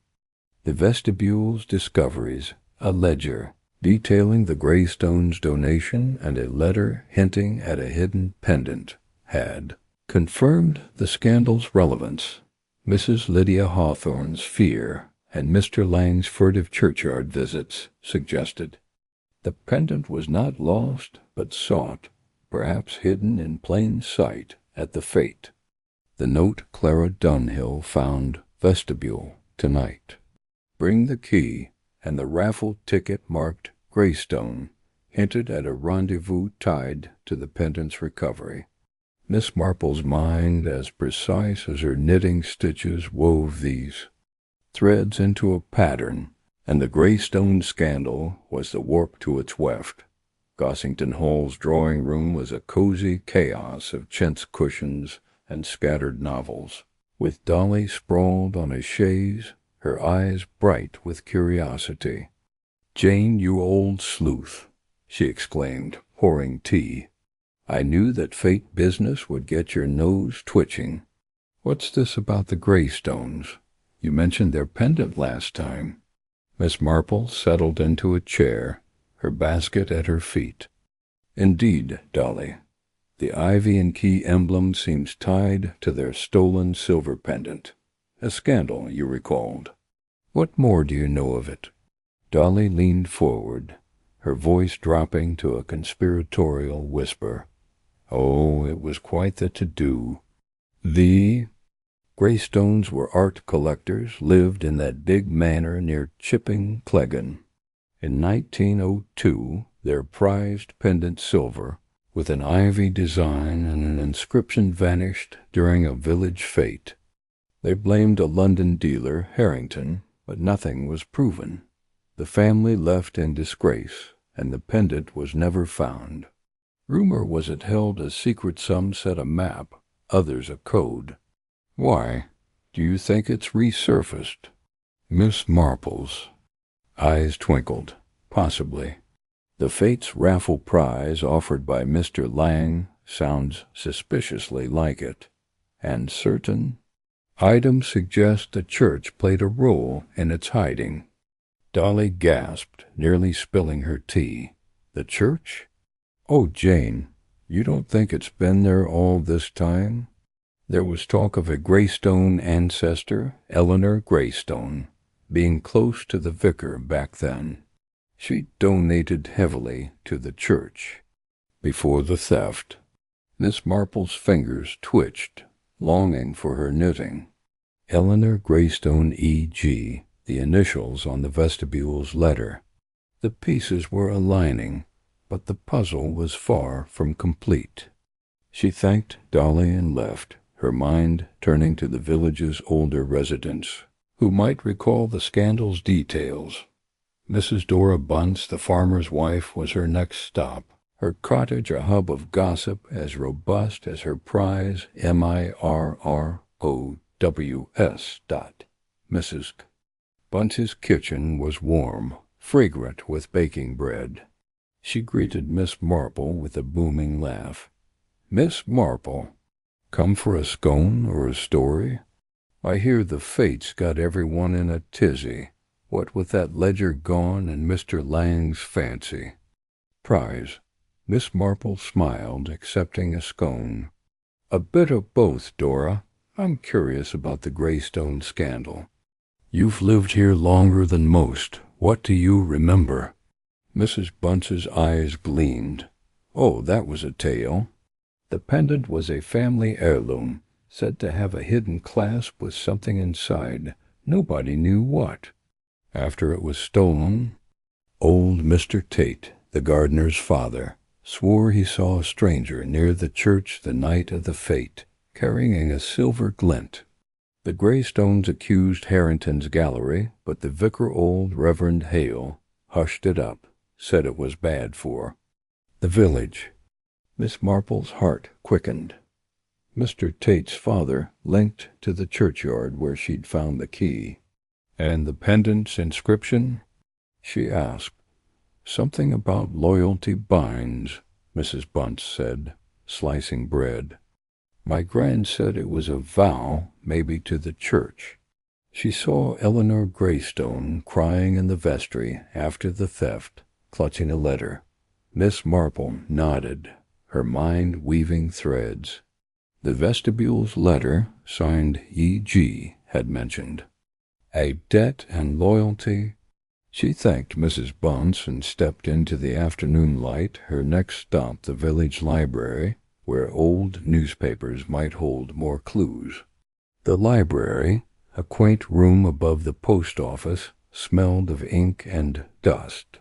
Miss Marple, with the librarian's help, found a 1902 issue of the St. Mary Mead Gazette. Its headline faded but clear. Greystone pendant stolen at Fete. London dealer suspected. The article detailed the theft during a raffle draw, with accusations against Harrington's gallery, but no proof. A small note mentioned Eleanor Greystone's donation to seal the church's vestibule after a flood. To protect sacred relics, Miss Marple's fingers tightened on her basket. The vestibule, the pendant, the raffle history was echoing. In the present fate, her thoughts were interrupted by a commotion outside. Peering through the library window, she saw Clara Dunhill hurrying across the green, her face pale. Miss Marple descended and caught up with her near a Fete stall. "Clara, dear," she said softly, "you look troubled. Is it the raffle tickets?" Again, Clara's hands twisted her apron.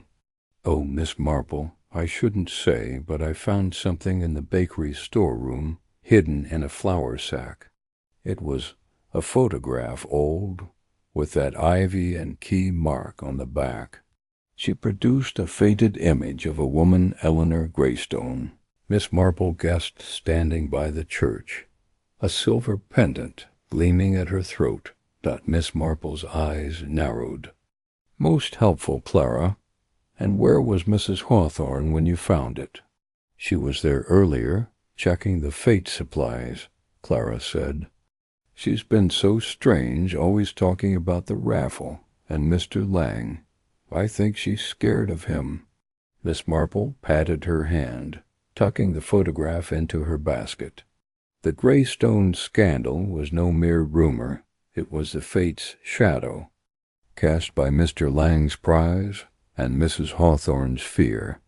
She resolved to visit the vicarage, where the Reverend Simon Wells might know more about Eleanor Greystone's ties to the church. At the vicarage, Griselda Wells greeted her with a tray of biscuits, her curls bouncing. "Jane, you're tireless. Is it the Fete again? Simon's been muttering about that vestibule ever since you mentioned it."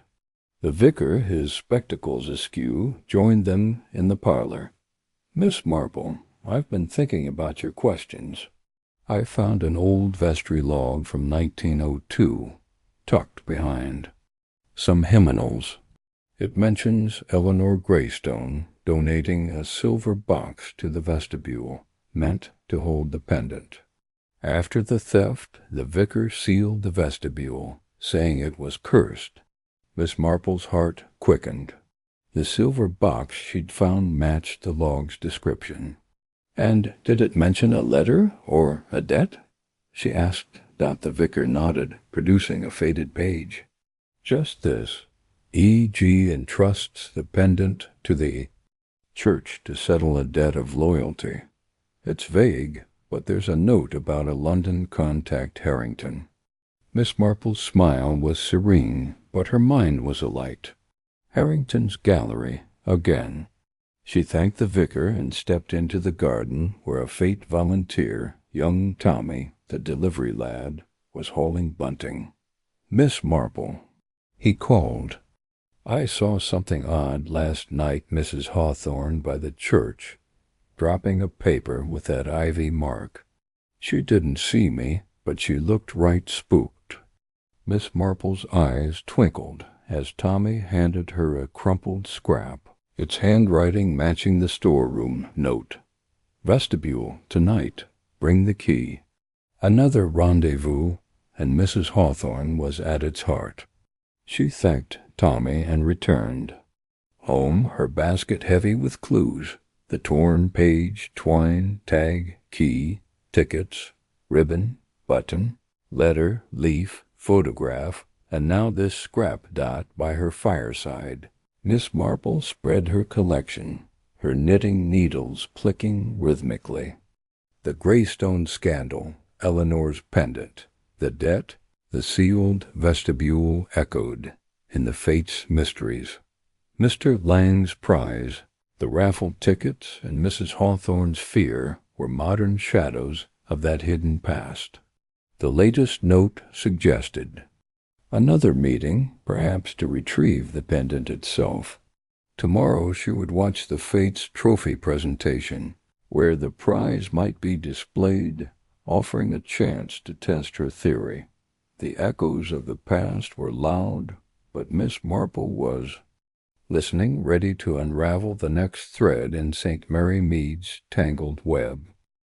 Chapter 9. The Fates' Tarnished Trophy. The St. Mary Mead village green sparkled under the midday sun, its grass a vibrant canvas for the Fates' burgeoning stalls, where bunting fluttered and the air hummed with the chatter of volunteers and the clink of teacups.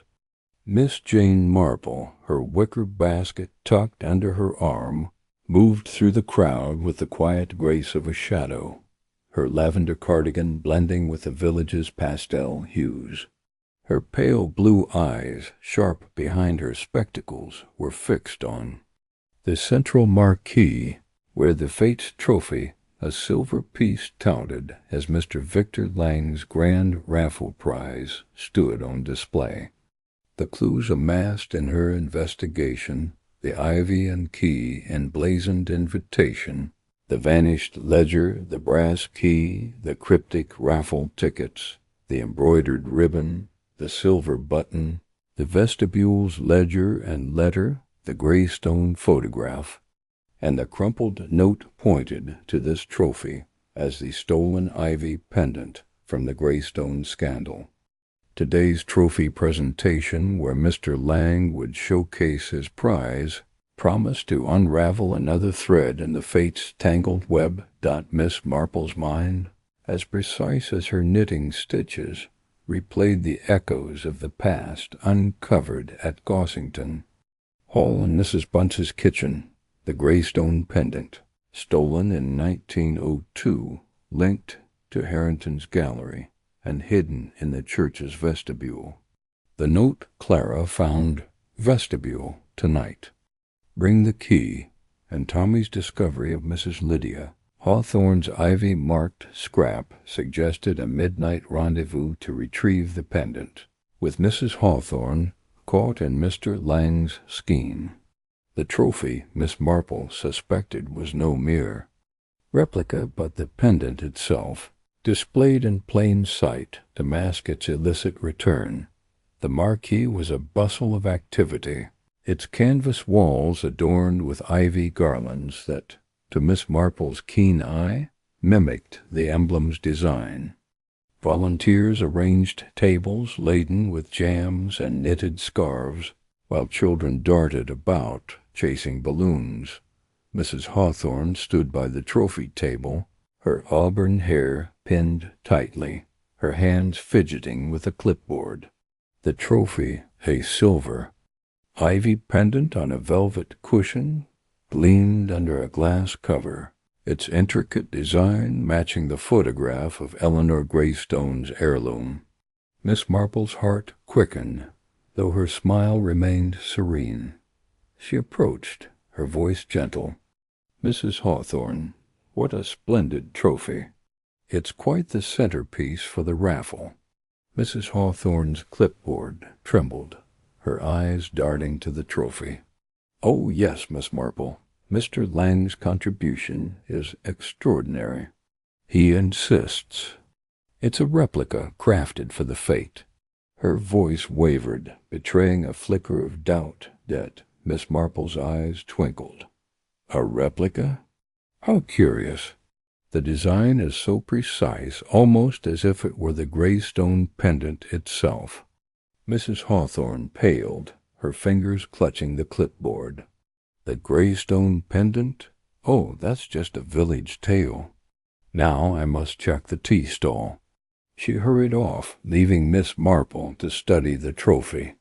The glass cover was locked, but a faint scratch near the clasp suggested tampering, much like the vestibule door's marks.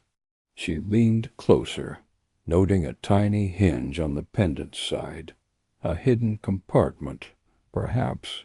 As Mrs. Bunce had hinted, a commotion interrupted her thoughts.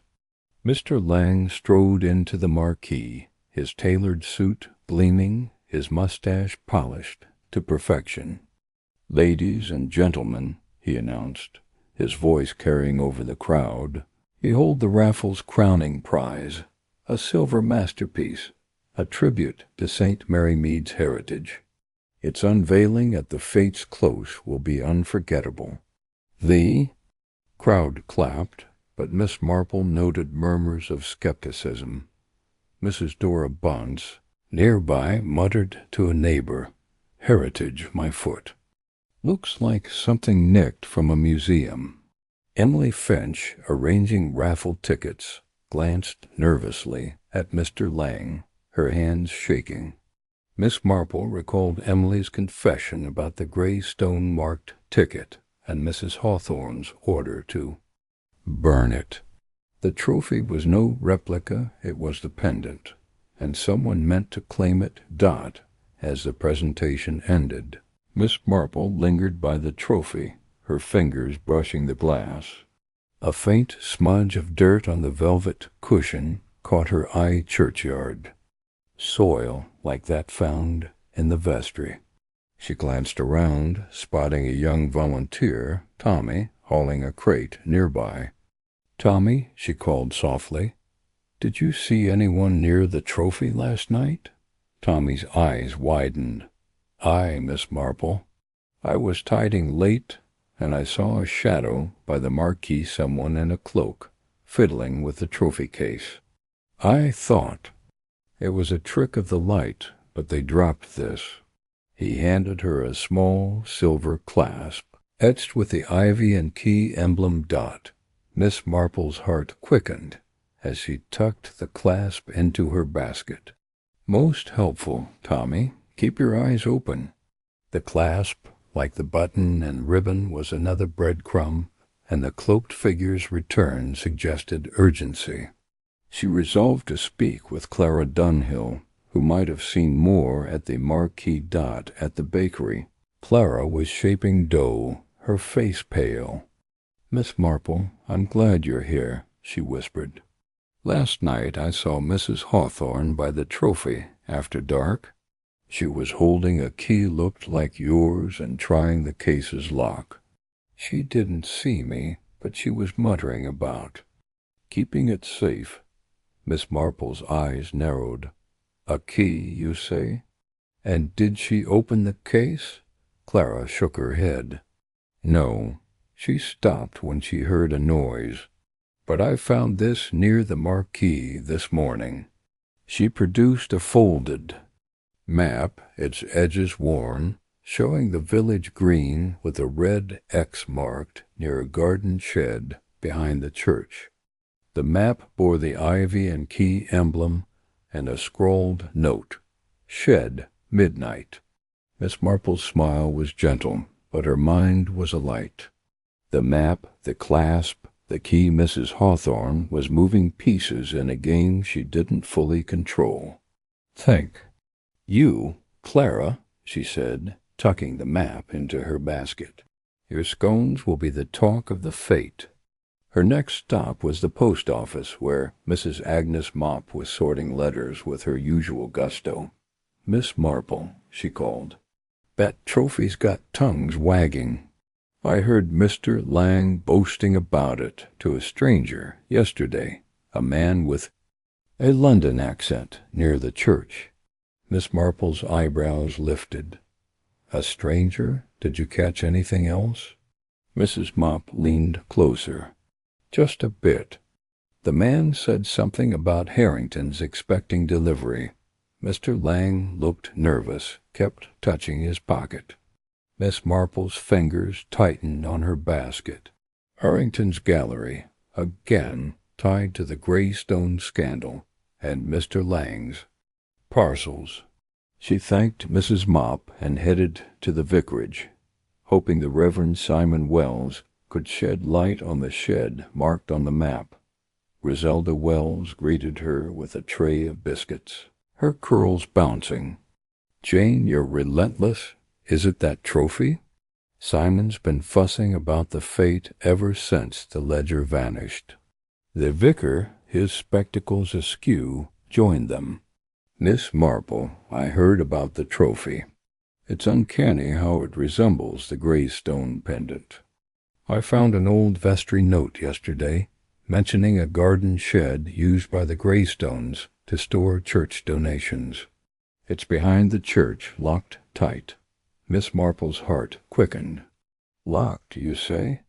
Might I see it?" The vicar led her to the shed, a weathered structure hidden by ivy. Its lock was rusted, but the brass key fit perfectly, though she didn't turn it not yet. A faint scratch near the lock suggested recent use, and a pile of fresh dirt nearby hinted at digging. "Most curious," she murmured, filing the detail away as dusk fell. Miss Marple returned to the green, where the Fete stalls glowed with fairy lights. Mrs. Hawthorne was there, her scarf slipping to reveal the ivy and key embroidery. Miss Marple approached, her voice soft. "Mrs. Hawthorne, the trophy is quite striking. Have you checked its case for security?" Mrs. Hawthorne's eyes widened, her hands clutching her scarf. "Security? Oh, it's perfectly safe. Mr. Lang insists on it. Now I must see to the stalls." She fled, leaving Miss Marple to ponder her fear. At home, Miss Marple spread her clues: the torn page, twine, tag, key, tickets, ribbon, button, letter, leaf, photograph, scrap, clasp, and map. The trophy was the pendant, its compartment a secret, yet to be opened. The map's shed marked a new rendezvous, likely tied to Mr. Lang's London contact. Tomorrow she would visit the shed, key in hand, to uncover what Mrs. Hawthorne and her accomplice sought. Her knitting needles clicked, a steady rhythm to her thoughts. The Fate's tarnished trophy had revealed its truth, but the shed held the next piece of St. Mary Mead's puzzle. Chapter 10. The Gardener's Reluctant Tale. The early morning light filtered through the mist that clung to St. Mary Mead, casting a silvery sheen over the village's thatched roofs and the ancient yews guarding St. Mary's Church. Miss Jane Marple, her wicker basket tucked under her arm, moved with quiet purpose along the narrow path behind the churchyard, her lavender cardigan blending with the dawn's soft hues. Her pale blue eyes, sharp behind her spectacles, were fixed on a weathered garden shed, its ivy-draped walls marked with a red X on the map Clara Dunhill had found. The clues amassed in her investigation, the ivy and key emblazoned invitation, the vanished ledger, the brass key, the cryptic raffle tickets, the embroidered ribbon, the silver button, the vestibule's ledger and letter, the Greystone photograph, the crumpled note, the silver clasp, and the shed map pointed to this shed as the next knot in the fate's tangled mystery. Mr. Tate, the gruff gardener, was linked to the Greystone scandal through his father's sighting of a stranger in 1902, and Miss Marple intended to unravel his reluctant tale, her mind, as precise as her knitting stitches, replayed the previous day's discoveries. The fates. Trophy, a silver ivy pendant with a hidden compartment, confirmed as the stolen Greystone heirloom. Mrs. Lydia Hawthorne's nervous tampering with its case. And the map's note, shed, midnight, echoing the raffle ticket's cryptic rendezvous, Mr. Victor Lang's polished offer and his London parcels to Harrington's gallery suggested a smuggling scheme, with Mrs. Hawthorne caught in its web. The shed, Miss Marple suspected, was a hiding place for the pendant or another clue, and Mr. Tate's knowledge of the churchyard's secrets was key. The shed stood in a shadowed corner of the church grounds, its wooden walls sagging under a cloak of ivy. Miss Marple paused, noting fresh footprints in the damp earth small, like those near the vestibule, but deeper, as if someone had lingered. She tested the brass key in the shed's rusted lock. It turned with a reluctant grind, the door creaking open to reveal a cluttered interior. Shovels, pots, and sacks of soil lined the walls, but a small wooden box tucked beneath a bench caught her eye. Its lid bore the ivy and key emblem, and inside lay a faded journal, its pages brittle but legible, titled Tate's Log, 1902. Her heart quickened, though her expression remained serene. The journal, written in a spidery hand, detailed the elder Mr. Tate's work in the churchyard during the Greystone scandal. One entry stood out. Saw a stranger by the yews, night of the fete. Silver glint in his hand pendant, I reckon. Miss Eleanor hid it in the shed, said it was for the church's safety. I swore to keep quiet. A later note added, Miss Eleanor left a cloth, said it had marked the spot. Miss Marple's fingers tightened on the journal. A cloth, perhaps the embroidered one she'd found. She searched the shed, finding a loose floorboard beneath a sack. Lifting it, she uncovered a small, locked tin, its surface etched with the ivy and key emblem. The brass key fit, revealing a folded letter inside, signed E.G. The pendant is safe, hidden where loyalty binds. Trust Tate to guard it. The letter's edges were singed, as if someone had tried to burn it. A rustle outside startled her, and she slipped the letter into her basket, closing the tin. Peering through a crack in the shed's wall, she saw Mr. Tate, his weathered face, set in a scowl, trudging toward the shed with a spade. Miss Marple stepped out, her voice gentle but firm. "Good morning, Mr. Tate. I was admiring the churchyard's roses. This shed is quite a treasure trove. Do you often store things here?" "Mr." Tate's eyes narrowed, his grip tightening on the spade. "Ain't no treasure, Miss Marple, just tools and dirt. What's brought you poking about?" Miss Marple's smile was disarming. "Curiosity, perhaps. I've found an old journal, mentioning your father and the Greystone pendant.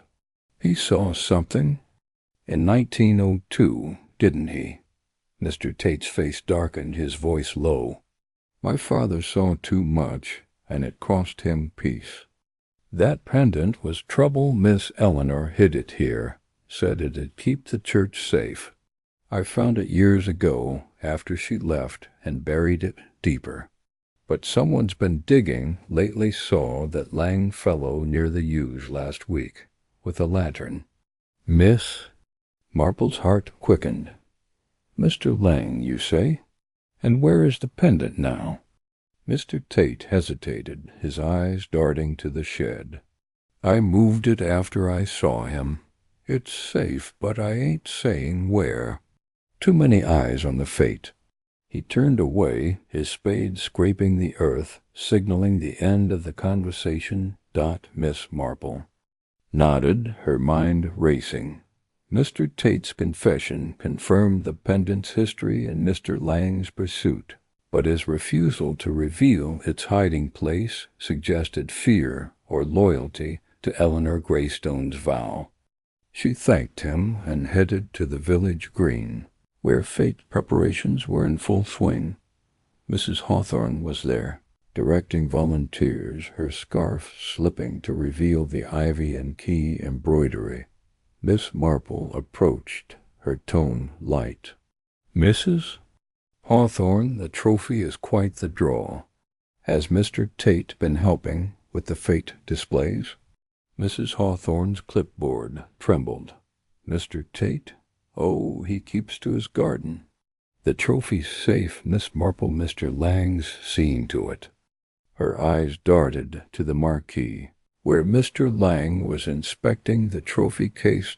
Miss Marple's gaze followed, noting Mr. Lang's tense posture. She decided to visit Clara Dunhill's bakery, hoping for more on Mrs. Hawthorne's movements. Clara, dusting flour from her hands, looked up nervously. "Miss Marple, I saw something odd last night. Mrs. Hawthorne was near the shed, digging. She didn't see me, but she dropped this." Clara handed her a small silver keychain, its pendant, shaped like an ivy leaf dot. Miss Marple's eyes twinkled as she tucked the keychain into her basket. "Most helpful, Clara. And did she say anything?" "She was muttering about the cloth and keeping it hidden," Clara said. "I think she's scared of Mr. Lang." Miss Marple thanked her and stopped by the post office, where Mrs. Agnes Mop was sorting parcels. "Miss Marple," Mrs. Mop called.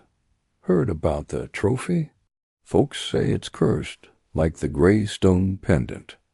And Mr. Lang was here, posting another parcel to that London Gallery Harrington's." Miss Marple's eyebrows lifted. "Another parcel? Any details?" Mrs. Mop leaned closer. "Heavy, sealed tight, with that ivy mark." He looked jittery, kept checking his watch. Miss Marple's mind wove threads. Mr. Tate's journal, the shed's letter, the keychain, and Mr. Lang's parcels. The pendant was hidden, but Mr. Lang and Mrs. Hawthorne were closing in, perhaps planning to retrieve it at the shed's midnight rendezvous. She visited the vicarage, where Griselda Wells was arranging fete flyers. "Jane, you're everywhere," Griselda said. "I found something in the churchyard, a scrap of cloth, caught in the yews. It's got that ivy pattern."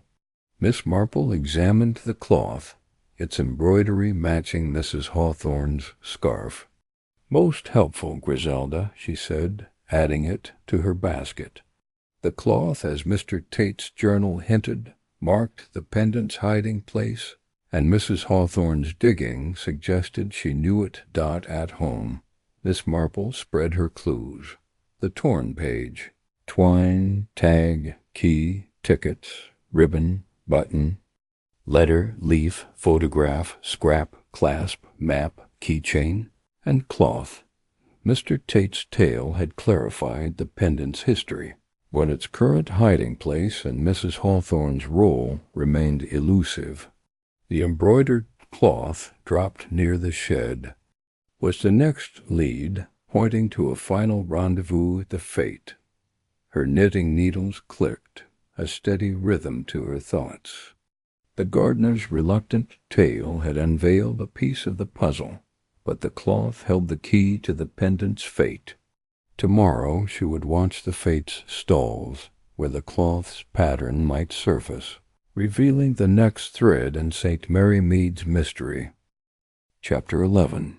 The thread of the embroidered cloth. The late morning sun bathed St. Mary Mead in a golden glow, its warmth coaxing a faint sweetness from the honeysuckle that twined along the village green's fences. Miss Jane Marple, her wicker basket tucked under her arm, moved through the bustling Fete preparations with the quiet grace of one who saw more than she spoke.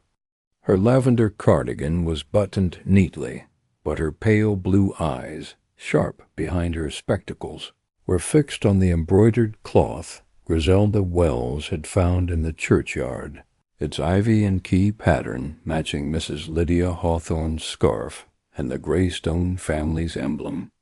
The clues amassed in her investigation, the ivy and key invitation, the vanished ledger, the brass key, the cryptic raffle tickets, the ribbon, the silver button, the vestibule's ledger and letter, the Greystone photograph, the crumpled note, the silver clasp, the shed map, the keychain, and Mr. Tate's journal pointed to this cloth as a marker of the stolen Greystone pendant's hiding place. Today, Miss Marple intended to follow its thread, to unravel the Fate's deepening mystery.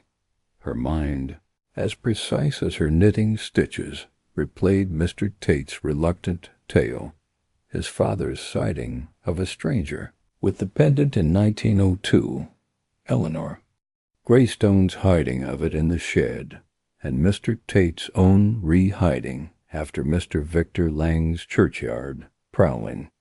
The map's shed midnight note and Mrs. Hawthorne's digging suggested a desperate search for the pendant, likely the Fate's trophy.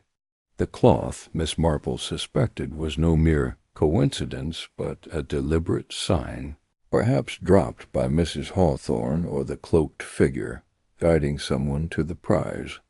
The Fate's final preparations, with the raffle draw looming, offered a chance to observe the players Mrs. Hawthorne, Mr. Lang, and perhaps a London accomplice tied to Harrington's gallery dot. Miss Marple's first stop was the village green, where the marquee stood festooned with ivy garlands, its stalls laden with jams, quilts, and baked goods. Volunteers bustled, their chatter mingling with the clink of teacups, but Miss Marple's eyes were drawn to a sewing stall, where Emily Finch was stitching a banner with the same ivy and key pattern. Emily's hands trembled as she worked, her hazel eyes darting nervously toward Mrs. Hawthorne, who was overseeing the raffle table nearby. Miss Marple approached, her smile gentle. "Emily, your needlework is exquisite. That ivy pattern, did you design it yourself?" Emily's needle paused, her cheeks paling. "Oh, no, Miss Marple. Mrs. Hawthorne gave me the pattern for the Fete banners. She said it was traditional, but I saw her with a cloth like it near the church last night. She was tucking it into her bag, looking scared." Miss Marple's heart quickened, though her expression remained serene. "Most interesting, dear. And did she say anything?" Emily leaned closer, her voice a whisper. "Just something about marking the spot and keeping it safe. I think she meant the trophy." Miss Marple patted her hand, tucking the detail away. The cloth, like the one Griselda found, was a marker, and Mrs. Hawthorne's fear suggested she was guarding or hiding something. For Mr. Lang, she wandered to the raffle table, where Mrs. Hawthorne was sorting tickets, her auburn hair pinned tightly, her scarf slipping to reveal the ivy and key embroidery. "Good morning." "Mrs. Hawthorne," Miss Marple said, her tone light. "The raffle is quite the attraction." "That embroidered cloth of yours, does it have a story?" Mrs. Hawthorne's fingers froze, her scarf slipping further. "Oh, it's just a family keepsake, Miss Marple. Nothing special. Now I must check the ticket numbers." She hurried off, leaving a raffled ticket fluttering to the ground. Miss Marple picked it up, noting a faint pencil mark. Cloth shed midnight. Her eyes twinkled. Another coded message, echoing the map and tickets. She slipped it into her basket and headed to Clara Dunhill's bakery, hoping for more on Mrs. Hawthorne's movements. Clara, kneading dough, looked up with a nervous smile. "Miss Marple, I'm swamped with Fete orders, but I saw something odd. Mrs. Hawthorne was in the storeroom yesterday, wrapping a cloth like yours in a parcel. She said it was for Mr. Lang, for the raffle." Miss Marple's heart quickened. "A parcel, you say? Did you see where it went?" Clara shook her head. "She took it herself, but I heard her on the phone later, talking about Harrington's and the cloth." She sounded frightened. Miss Marple thanked her and stopped by the post office, where Mrs. Agnes Mop was sorting letters with her usual gusto. "Miss Marple," Mrs. Mop called, "that trophy's got everyone talking." And Mrs. Hawthorne was here, posting a parcel to London Harrington's gallery, same ivy seal as Mr. Lang's. Miss Marple's eyebrows lifted. "Another parcel? Any details?" Mrs. Mop leaned closer. Small, wrapped tight, like it held something delicate. She was shaking, kept looking out the window. Miss Marple's mind wove threads. The cloth, the parcel, Harrington's gallery. The embroidered cloth was a signal, perhaps sent to a London contact, to confirm the pendant's location. She decided to visit the churchyard again, where the cloth had been found, to check for more signs. The yew stood silent, but a glint in the grass caught her eye, a silver needle, its eye threaded with green silk matching the cloth's embroidery. She tucked the needle into her basket, her thoughts drifting to a village seamstress from years past, who had hidden stolen jewels in her stitching. The needle suggested someone Mrs. Hawthorne perhaps had been marking the churchyard. She headed to the vicarage, where Griselda Wells was arranging Fete flyers. "Jane, you're tireless," Griselda said. "I found another cloth scrap in the church, near the vestibule. Same ivy pattern." Miss Marple examined the scrap. Its stitches identical to Mrs. Hawthorne's scarf. "Most helpful, Griselda," she said, adding it to her collection. The cloth was multiplying, each piece a marker in the pendant's trail. That afternoon, Miss Marple attended a Fete rehearsal, where Mr. Lang was inspecting the trophy case. His mustache gleamed, but his eyes were wary, scanning the crowd. She approached, her voice gentle. "Mr. Lang, the trophy is quite striking. Does its embroidery pattern hold any significance?" Mr. Lang's smile tightened. "A decorative touch, Miss Marple. The raffle will be a triumph, I assure you." He turned away, but not before she noticed a folded cloth in his pocket, its ivy and key pattern peeking out. Miss Marple's heart quickened. The cloth was everywhere: Mrs. Hawthorne's scarf, Griselda's scraps, Mr. Lang's pocket. She returned to the green, where Emily was stitching another banner.